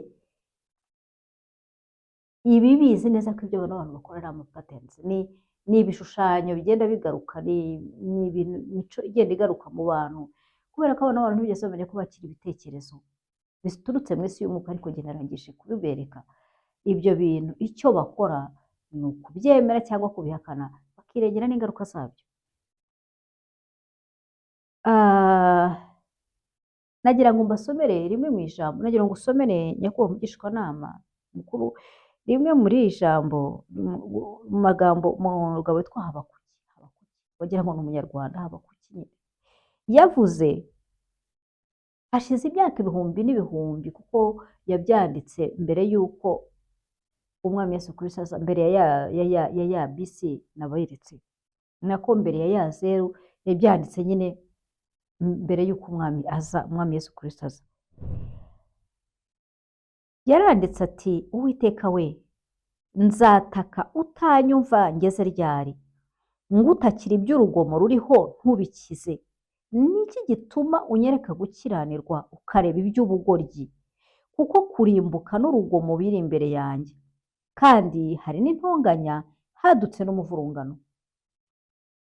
Nicyo gituma amategeko acogora, kandi mu nkiko nta rubanza rutunganye rugihinguka, kuko inkozi z'ibibi zigose abakiranutsi. Nicyo gituma imanza zitabera zigoranye. Nicyo gituma imanza zitabera zigoramye. Yemwe abari mu mahanga mwe, nimurebe mwitegereze kandi mwumirwe, kuko mu gihe cyanyu ngiye gukora umurimo mutari bwemere naho mwawubwirwa. kuko mpagurukije abakarudaya bwa bwoko bukaze kandi buhutiraho ngo bukwire isi yose, buhindure igihugu kitari icyabo. Ni abo gutinywa kandi batera ubwoba, imanza zabo n'icyubahiro cyabo nibyo bihangiye. N'amafarashi yabo arusha ingwe imbaraga kandi arusha amasega asohoka bwije gukara. Abagendera ku mafarashi babo bagenda birata. Ni ukuri abagendera ku mafarashi babo baturuka kure, baguruka nk'igisiga cyihutira kugira iby'urugomo. Bakoranya imfate nk'abarunda umusenyi. Ni ukuri baseka abami n'ibikomangoma nabyo barabishinyagurira. Bahinyura ibihome byose kuko batindaho igitaka cyo kuzamukiraho bakabifata. Maze bakihuta nk'umuyaga bagahitana, bagakora ibizira, amaboko yabo bayagize imana yabo. Mbese nturuhoraho, uwo ni wa muhanuzi wongera kubaza Imana. Uwiteka Mana yanjye, uwera wanjye, ntabwo tuzapfa. Uwiteka we, wamutegetse gusohoza amateka, nawe rutare wamushyiriyeho guhana. Ufite amaso atunganye adakunda kureba ibibi, habe no kwitegereza ubugoryi. Kuki ureba abakora uburiganya ukihorera, igihe umunyabibi amira umuntu umurusha gukiranuka? Ugahwanya abantu n'amafi yo mu nyanja nk'ibyikurura hasi bitagira umwami ubitegeka. Bose abazamuza ururobo akabafatisha mu muraka we, akabakoranyiriza mu rushundura rwe. Nicyo gituma anezerwa kandi akishima, nicyo gituma atambirira urushundura rwe, akosereza imibavu umuraka we, kuko ari byo bitera umugabane we kuba mwinshi, ibyo kurya bye bigatubuka. Aba ni abantu bari barafashe icyo cyari kimeze nk'urushundura rwabo, barubeshaga kuko bari abarwanyi, kibatuma bunguka kandi bakanyaga, bakagihindura imana yabo, bakacyosereza imibavu. Nuko uwo mugabo ngo dore icyo yeretswe. Iri jambo ndetse iraza kurigarukaho mu butumwa bukurikira, ngo yerekwa ko abakiranutsi babeshwaho no kwizera. Nzahagarara hejuru y'umunara aho ndindira, kandi zarangaguza ndeba aho ari numva icyo ambwira, nuko nzasubiza kubw'icyo namuganyiye. Maze Uwiteka aransubiza ati, andika ibyerekanywe ubigaragaze ku mbaho, kugira ngo ubisomye abyihutire, kuko ibyerekanwe bifite igihe byategekewe, ntibizatinda kukigeraho, kandi ntibizabeshya. Naho byatinda ubitegereze, kuko kuza ko bizaza ntibizahera. Dore umutima we wishyize hejuru ntumutunganyemo, ariko umukiranutsi azabeshwaho no kwizera kwe. Ni ukuri vino iramuriganya, ni umuntu ugamika kandi urarikira, ntaregamiwe, agwiza irari nk'iry'ikuzimu, kandi ameze nk'urupfu, ntagira ubwo ahaga, ahubwo yikoranyirizaho amahanga yose, akiyegereza amoko yose. Abo bose ntibazamuciraho umugani wo kumushinyagurira. Bazavuga bati, azagusha ishyano ugwiza ibitari ibye, azageza ryari? Ugerekaho kwishingira, azagusha ishyano. Mbese abazaguhora ntibazagutera bagutunguye? N'abazagukura umutima ntibazakubyukana ngo bakugire umunyago wabo? Ubwo wanyaze amahanga menshi, amoko yose yasigaye, nawe azakunyaga aguhoye amaraso y'abantu n'urugomo, igihugu cyagiriwe n'umurwa n'abawutuyemo bose. Azagusha ishyano ushakira inzu ye inyungu mbi, kugira ngo yiyarikire icyari cyo hejuru, ngo abone uko akira ukuboko k'umubi. Inzu yawe wayiteje ibikozasoni, kuko warimbuye amoko menshi, ugacumurira ubugingo bwawe, kuko ibuye rizatakira mu nkike, kandi isoko yo mu gisenge cy'inzu izarisubiza. Azagusha ishyano uwubakisha umudugudu kuvusha amaraso, agakomeresha umudugudu gukiranirwa. Uwiteka Nyiringabo si we utuma abantu bakorera ibizatwikwa n'umuriro, n'amahanga akiruhiriza ubusa. Kuko isi izakwirwa no kumenya ubwiza bw'Uwiteka uko inyanja y'amazi isendera. Azagusha ishyano uha umuturanyi w'ibyo kunywa, nawe umwongereramo ubumara bwawe, nawe umwongeraho ubumara bwawe bukamusindisha, kugira ngo urebe ubwambure bwe, wuzuweho no gukorwa n'isoni mu kigwi cy'icyubahiro, nawe unywe umere nk'utakebwe. Igikombe kiri mu kuboko kw'iburyo k'Uwiteka kigiye kuguhindukiriraho, kandi isoni ziteye ishozi zizaba ku cyubahiro cyawe, kuko urugomo i Lebanoni hagiriwe no kurimbuka kw'inyamaswa kwabateye ubwoba. Bizakugeraho kubw'amaraso y'abantu n'urugomo igihugu cyagiriwe, ndetse n'umurwa n'abawutuyemo. Igishushanyo kibajwe kimaze iki? Byatera umubaji wacyo kurushya akibaza. Igishushanyo kiyagijwe n'uwigisha ibinyoma bimaze iki? Byatuma uwakibumbye akiringira, akarema ibigirwamana bitavuga. Azagusha ishyano ubwira igiti ati kanguka, akabwira n'ibuye ritavuga ati haguruka. Mbese ibyo byakwigisha? Dore byayagirijweho izahabu n'ifeza, kandi nta mwuka bifite, ariko Uwiteka ari mu rusengero rwe rwera, isi yose ituriza imbere ye. Nyakubahwa mugishwanama, iri jambo narindi guhasomeye ngira ngo nkubwire ko kuva kera Imana yagiye ibona imyitwarire y'abantu itajyanye n'uko ishaka. Abazi gusenga bagasenga, abataka bagataka, rimwe na rimwe igaceceka, kubera yuko Imana ntabwo ikora nk'abantu. Yari ifite umugabo yasezeranyije igihugu, irangije iravuga iti nzakikora nyuma y'imyaka 400, kubera ko ba nyiri igihugu ibibi bakora bitarirundanya ngo bigere ku rugero rwatuma ijuru rifata icyemezo cyo kubaka igihugu. Ariko iyo myaka 400 ishize baje gucyahwa, bari abantu bitwaga abanyakanani. Rero ntabwo Imana ikora nk'abantu, ntabwo dukwiriye gufata Imana ngo tuyishyire muri gahunda zacu nk'abantu. Twebwe icyo tuyigomba ni gukiranuka no gukora ibyiza. Twaba twakoze nabi tukabyemera, tugasaba imbabazi, ndetse tukayereka aho twaguye tudatinya, kubera ko nta mpamvu yo gukomera ku kibi, ntacyo bimaze.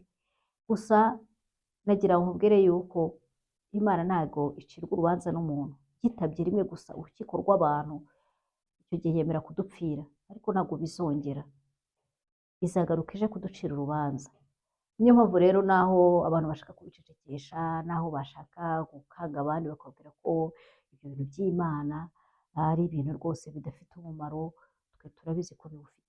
Nagira ngo nanakumenyeshe ko impamvu yasize hirya turiya tuntu ubona tudafite umumaro kamwe kamwe, ni uko bijyanye na standard zayo.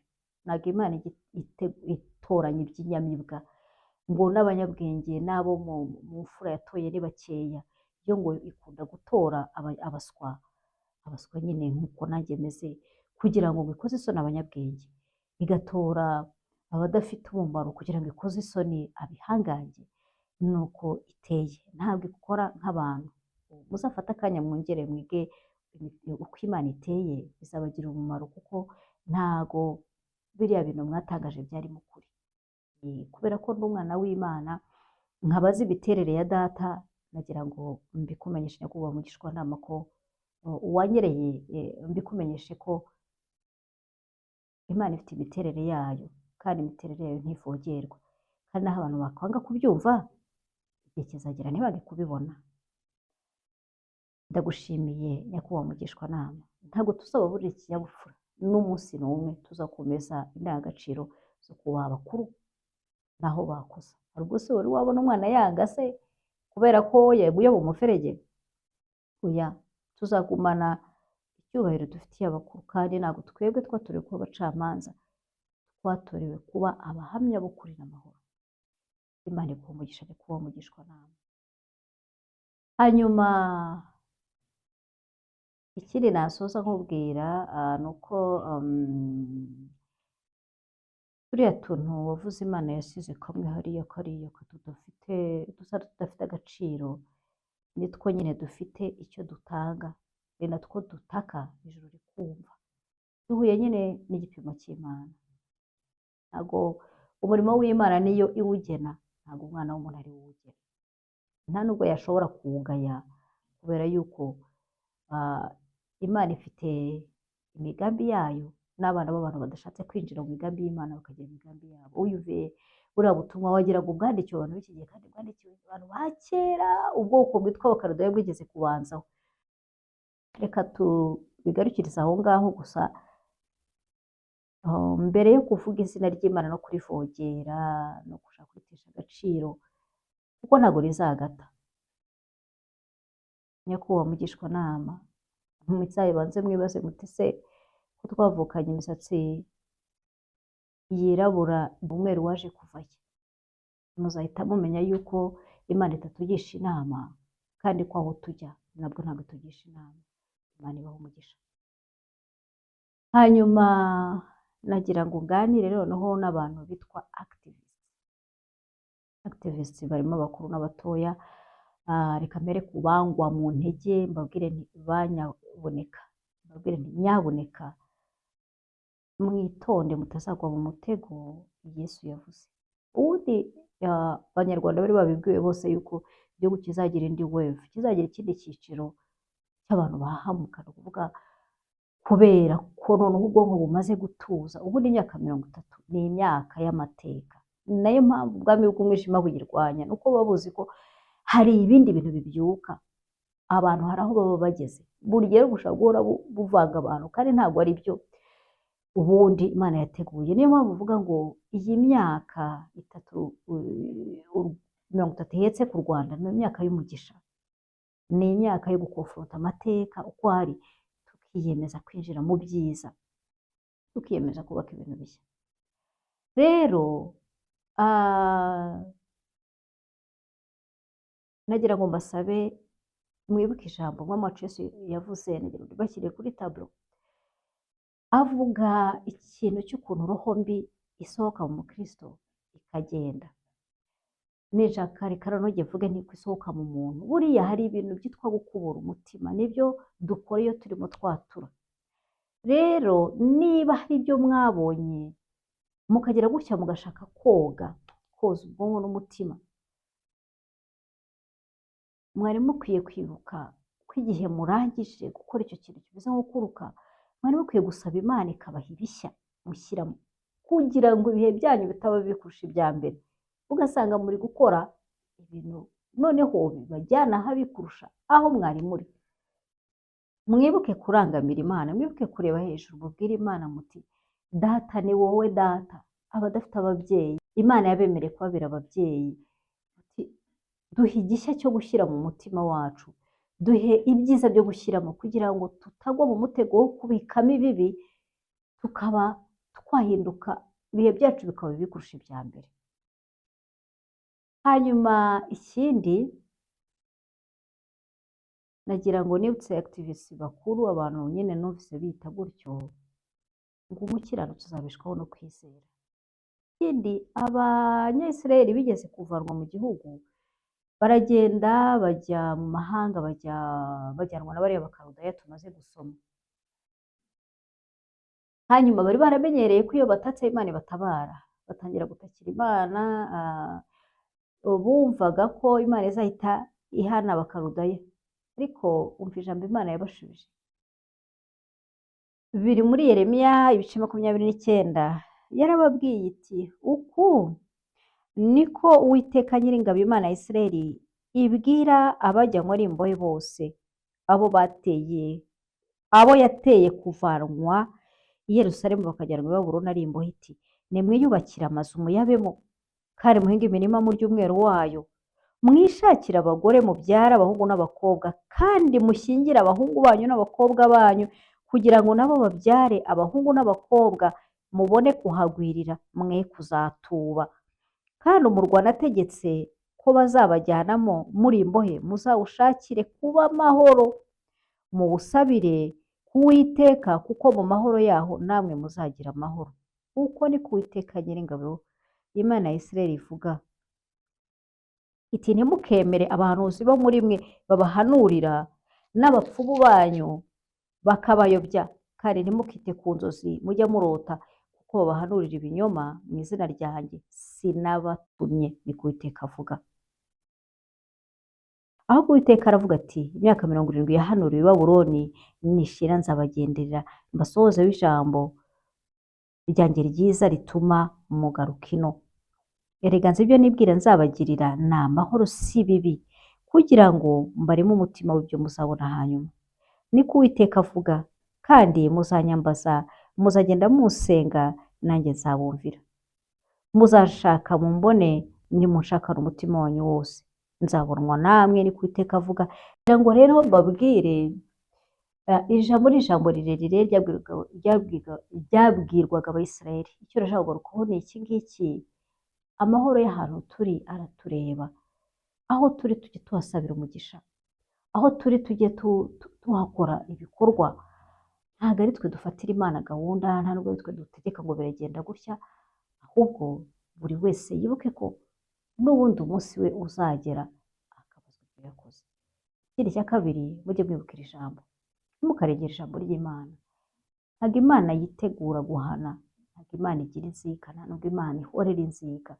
Imana ifite gukiranuka kwayo, twebwe tujya tudashyikira, ariko iragufite. Nizeye ko ibyo ijambo ry'Imana ryavuze bisobanutse. Hanyuma ariko mu gusoza mfite ikibazo nashaka kubabaza. Hari umubyeyi nubahaga ntabwo akiriho, naramubuze, ariko yigeze akora inyandiko ayita ngo ukuri ntigukura ukundi. Icyo gihe we yavugaga ku myizerere abazungu bari barazaniye Abanyarwanda, ugasanga nabo bari bafite ukuri kwabo, akabona kuri kumwe rero kwaje mu gihe cyako, gusanga hari n'ukundi kuri kwari kuriho batari kwitwa batazi ukuri kandi bari bafite ukuri kwabo. Nanjye nashaka kubabaza ibibazo bibiri, kandi mumbabarire muzabisubize tutavuganye nabi nimubishaka.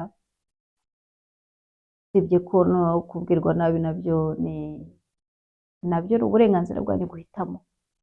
Ariko se mu ijoro ry'iya gatanu rishyira iya gatanu Ukwakira muri 90, ninde waraye arasa?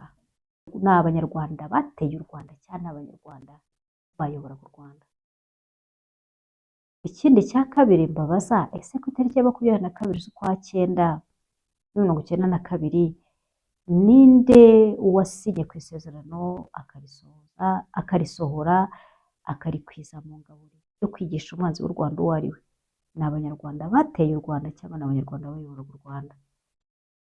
Nimunsubize ibyo bibazo, nanjye nzongera mbasobanurire ijambo ry'uburyo ukuri kudakura ukundi impamvu. Mureke ibice byose by'Abanyarwanda bifate responsabilité z'ibikorwa byabo, zibifate kigabo, zifate gitwari, zifate icyerekezo cyiza, cyangwa se zihitemo ikindi cyerekezo kitari cyiza, kubera ko ibintu twebwe byatubayeho ntabwo ari twe twabikoze, nta nubwo ari ababyeyi bacu babikoze, ni ababanjirije babikoze. Ni nayo mpamvu rero nasabaga buri wese ushobora kugira icyo yamara yafata, ufite urwego mu gufata ibyemezo, ufite uruhare mu gufata ibyemezo, baba bato baba bakuru, kwirinda gukora ibintu kuko abo bizagiraho ingaruka ni abandi, wenda mu gihe cy'imyaka yashize, nako ku gihe cy'imyaka izaza, nk'uko ibintu byongeye kugira ingaruka. Mfite byinshi byo kuvuga kuri iki, ku bintu byabaye kera, ku bintu twagiye tubona, ibyo twagiye twumva, n'ibyo abatubanjije bagiye babera abahamya, ariko reka mbigarukire aha ngaha gusa. Twirinde gukosoza inabi. Ntabwo inabi ikosora inabi, ineza ikosora inabi. Reka igice nigarukiriza aha ngaha, ninjire mu gice cyacu cya gatatu, ubutumwa nabwo mu ishuri ryo guhinduka.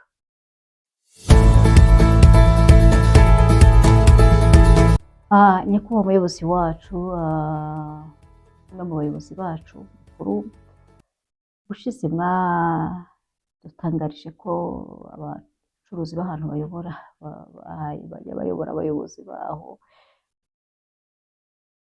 ariko ko atari ko u Rwanda rumeze, ariko umwaka ujya gushira mu marembo yawo nabonye abana bagiye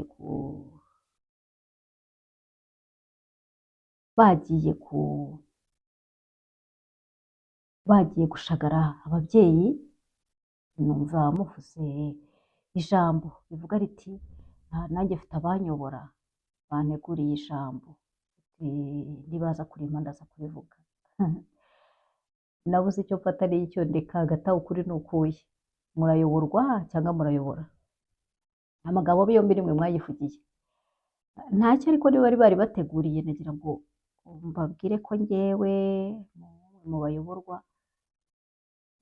harimo ingingo ntemeye kandi ntabwo nayemeye nk'umubyeyi. N'ingingo igira iti bana bamwe mwicare murye mumwe twishime, abandi bana mugende mwitangire bagenzi banyu. Twebwe ababyeyi iyo tugiterura umwana mu maboko yacu, ijambo rya mbere rituzamo ni ijambo rivuga ngo kabeho. Tuba tuzi ko abana bose bagombye gushagara ababyeyi mu gihe gikwiriye, kandi ni nabyo twifuzaga. Impamvu rero iyo ngingo y'iryo jambo ntayemeye, kandi n'uyu munsi nkaba ntayemera. Ntimureba aba bagabo, umwe arimo aragenda mu bigori bye yitwa Sebigori, undi ari mu masaka ye, uramubona akunda guhinga amasaka. Bageze gutyo rero bakora imishinga. Umwe aravuga ati reka mpinge ibigori byinshi, nzagemurire amasoko, nzakore uruganda rujye rukora ifu, nzateze imbere abanjye. Undi nawe aravuga ati reka mpinge amasaka, hanyuma nzagira igihe nyavanemo amafu nyohereze hanze, nzaba umuntu ukomeye. Bose bakora imishinga ku rwego rw'umuryango. Hanyuma bamaze kweza, uwari ufite amasaka aravuga ati uyu muntu w'ibigori, uyu uriya Sebigori ndamuzi aranduranya, reka nze nitegure nzamumaremo agasuzuguro atazaza kundibatira umurima. Sebigori nawe yari afite imigambi nk'iyo. Barangije buri wese aritegura ku ruhande rwe mu ibanga, ashaka ibikoresho byose yaha abahinzi be n'abakozi bo mu rugo n'abamurinda, n'abakozi bo mu rugo n'abahinzi be, kugira ngo bajye kurinda iyo mirima yabo. Ariko noneho aho kugira bajye kuyirinda, umwe akoresha bya bikoresho na ya mafaranga ajya gutera undi. Sebigori yagiye kwa Semasaka, agezeyo barahangana, bararwundagurana, ko abana b'abantu bamenyeye kundagurana, bose bihinduka umuyonga. Hanyuma bamwe bagwa mu mirara, amasaka aba imirara, ibigori basize inyuma kwa Sebigori bibura ubisoroma. Ese ubwo ninde wungutse? Abagore babo basigaye bahangayitse, bajya gushyingura bapfuye, mbese wa murimo bakoze ntibawubyaza umusaruro. Ariko ku yindi senariyo, Semasaka na Sebigori bakoze gahunda zo kurinda imirima yabo, bagura za ntwaro zo kuha abantu b'abahinzi n'abarinda imirima, bagota imirima yabo barayirinda, buri wese arinda iwe, barinda imbibi z'imirima yabo. Barangije baravuga bati twubahane, ni muri twubahane. Barangije bashyiraho abasaruzi, barasarura, buzuza ibigega, bakora imishinga yabo nk'uko bayiteguye. Mbese ubwo ninde uzi ubwenge? Ni abaciye mu nzira ya mbere cyangwa n'abaciye mu ya kabiri? Rimwe na rimwe iyo dutsinzwe bitubera gutsindwa kuri twe, rimwe na rimwe bifite ubwiza bwabyo no guhindura approche. Ndatekereza ko abagiye muri senariyo ya kabiri aribo bakoze amahitamo meza yo kurinda, kandi nta gihombo bageze, ahubwo bakomeje kunguka. Ari naho navugaga nti amateka yacu akwiriye guhabwa icyerekezo kindi. Kubera rero ko bibabaje kubona mu kinyejana nk'iki ngiki umuntu akireba mu maso y'undi, mu isura y'undi, akabonamo umwanya umwe gusa, agahita yemeza imico ye, yakireba uwo mwanya witwa izuba, akemeza niba afite imico myiza cyangwa mibi, bitari iby'ukuri. Nagira ngo munyemerere nshyire ku meza y'igihugu umushinga, niba dushaka gukora ibintu bikosora ibya kera, kuko ntabwo byazavuga ko mu gihe ikoranabuhanga rigezweho abanyarwanda bakiri kureba mu bintu biri physiologique. Bari bakwiye kuba bari ibintu by'imitekerereze n'ubwonko. Uwo mushinga nshyize ku meza y'igihugu ni umushinga nakiriye nanjye muhawe n'umwami untegeka, niwe bwenge bw'Imana. Ijambo rivuga ruvuga ko uri kumwe nawe ntago wabura ubwenge. Ni umushinga uri mu rwego rwa projet de société, wa mushinga abantu bahuriye hari benshi sosiyete yose, utuma abana ubutaha bose bazaba bashobora kwakira ababyeyi. Reka mfate akanya gato ko kuwusobanura. Muribuka nigeze kubabwira ko isi idatembera, isi ari fixed, isi ntago itembera, isi iguma hamwe. Icyo gihe narabivuze, abantu bamwe barabihakana. Gusa noneho reka nce muri iyi nzira. Mwese se ntimwize two dimensions, ibintu byose bifite dimension ebyiri, bikaba bifite ubuso buza kuba buri flat. Ahari wenda nico buri buryo murabyumva kuko benshi mwize imibare. None iki kintu iyo kibaye kigari kikaba kinini urabibona, ariko si ubona ateretse inzu hano muri ubu buso bungana gutya, uwundi akayitereka azamuka ahantu hari muri infini, ninde uba ufite ubuso bunini? U Rwanda rero ni kimwe mu bihugu Imana yubashye igiha ubugari bukwiriye, kuko hano kirimo. Nubwo ibindi ari 2D ariko rwo ni 3D, ni runini. Aha hantu hose mu buhagarike rurimo. Uburyo rero dutekereza nibwo buzaduha kubona ko ahantu hacu huzuye potentiality cyangwa ntabwo zihuzuye. Ni umushinga wa mbere nshyizeho, hari indi natekereje ariko yo ireba abantu bato. Uyu wo ureba b'abana b'abandi bakwiye gufatanya n'abandi kuba bashagaye.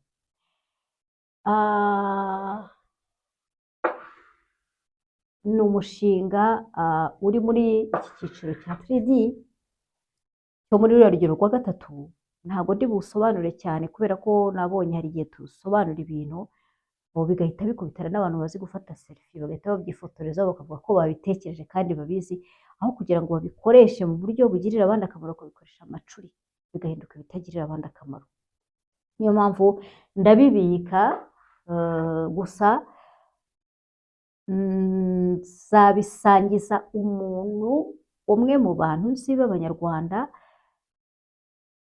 umubyeyi wujuje ibintu bibiri. Ni umubyeyi kandi ufite umutima wo gukorera abandi. Nyakubahwa, nagereye ubutumwa, nagira ngo mbamenyeshe ko uyu mushinga sponsorship yawo yava mu burezi.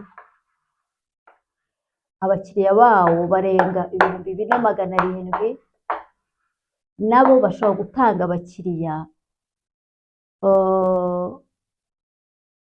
hafi 130 kuri buri mukiriya, bakaduha 10,000 kuri buri 130, hanyuma bakabiduha mu minsi 30, bakaduha mu minsi 65. Nuko imibare y'umushinga imeze. Nimbona uwo muntu kandi w'umurezi nkagira amahirwe yo kumubona, nabimushyikiriza. Yujuje inshingano ebyiri, kandi nagira ngo nanazivugaho gatoya kugira ngo hagire ikintu kimwe cyaba cyakosoka. Hari umugabo witwa Maslow yakoze ikintu cya mpande eshatu, agaragaza inzego z'ibyo dukenera. Nyishyireho, agaragaza ko ku rwego rwa mbere dukenera ibiryo, dukenera ibyo kunywa, dukenera aho kuba. Ariko noneho hari abantu bagera kuri uru rwego rwo ku gasongero hano, baba bageze ahantu bafite ikintu cyitwa actualisation de soi. Bageze ahantu bumva batanga aho kugira ngo bakire.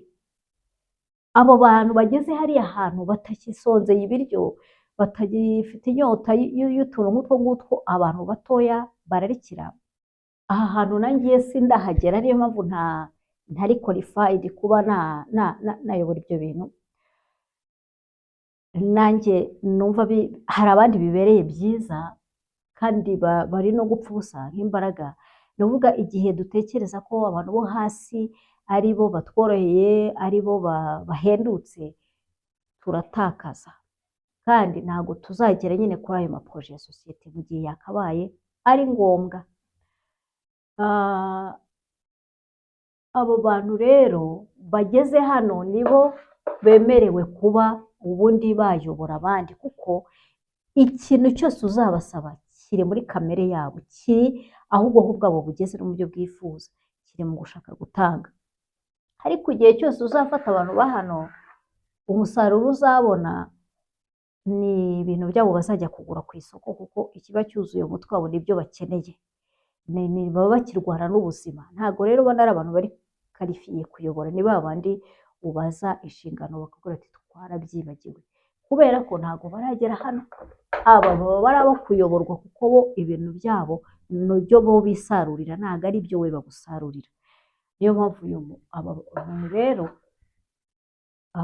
ningira amahirwe yo kongera kumubona, ni umuntu ufite ubushobozi bwo gufata igitekerezo cyanjye akagihinduramo umushinga. Yewe ngira igitekerezo ariko we aragifata akagihinduramo proje ikemera. Afite iyo mpano, nzakimushyikiriza agifata agihindure proje, kuko ntekereza ko ifite ibyangombwa byose bihagije. Ariko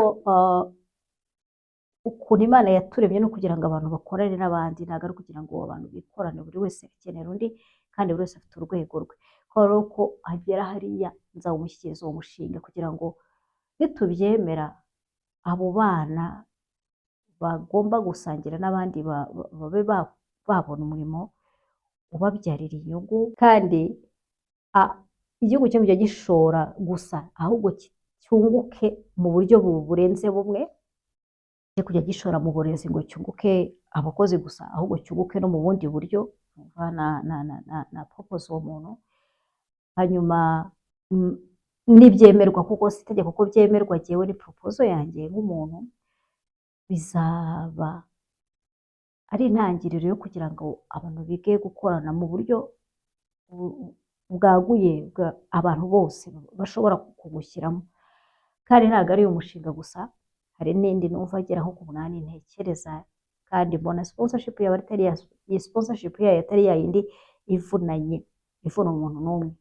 Ariko condition akaba ari uko abantu bo muri uru rwego aribo bahabwa agaciro kuri bakwiriye kuyobora abato. Iyo tubatakaje cyangwa bakaba bicaye, baba barimo igihugu gitakaza imbaraga cyataye, kandi cy'abantu bamaze ku experiment, kandi bonyine bafite ubushobozi bwo gutanga, aho kugira ngo bashake kwakira. Kuko abandi bakiri hasi, twese tuba tugifite ibyo dukeneye. Tugomba kumenya abo turi bo, tukimenya, tukamenya n'icyo dushobora gutanga n'icyo tudashobora gutanga. Umusaza w'ikiganiro cyacu aragira ngo nshimire cyane buri wese wadukurikiye. Nagira ngo mbibutse ko turi mu ishuri ryo guhinduka.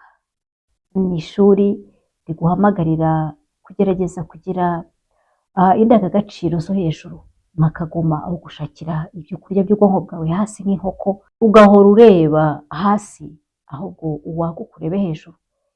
Kandi ni ishuri ribona ko buri muntu wese afite agaciro, buri wese amwifuriza gutanga umusanzu we mwiza.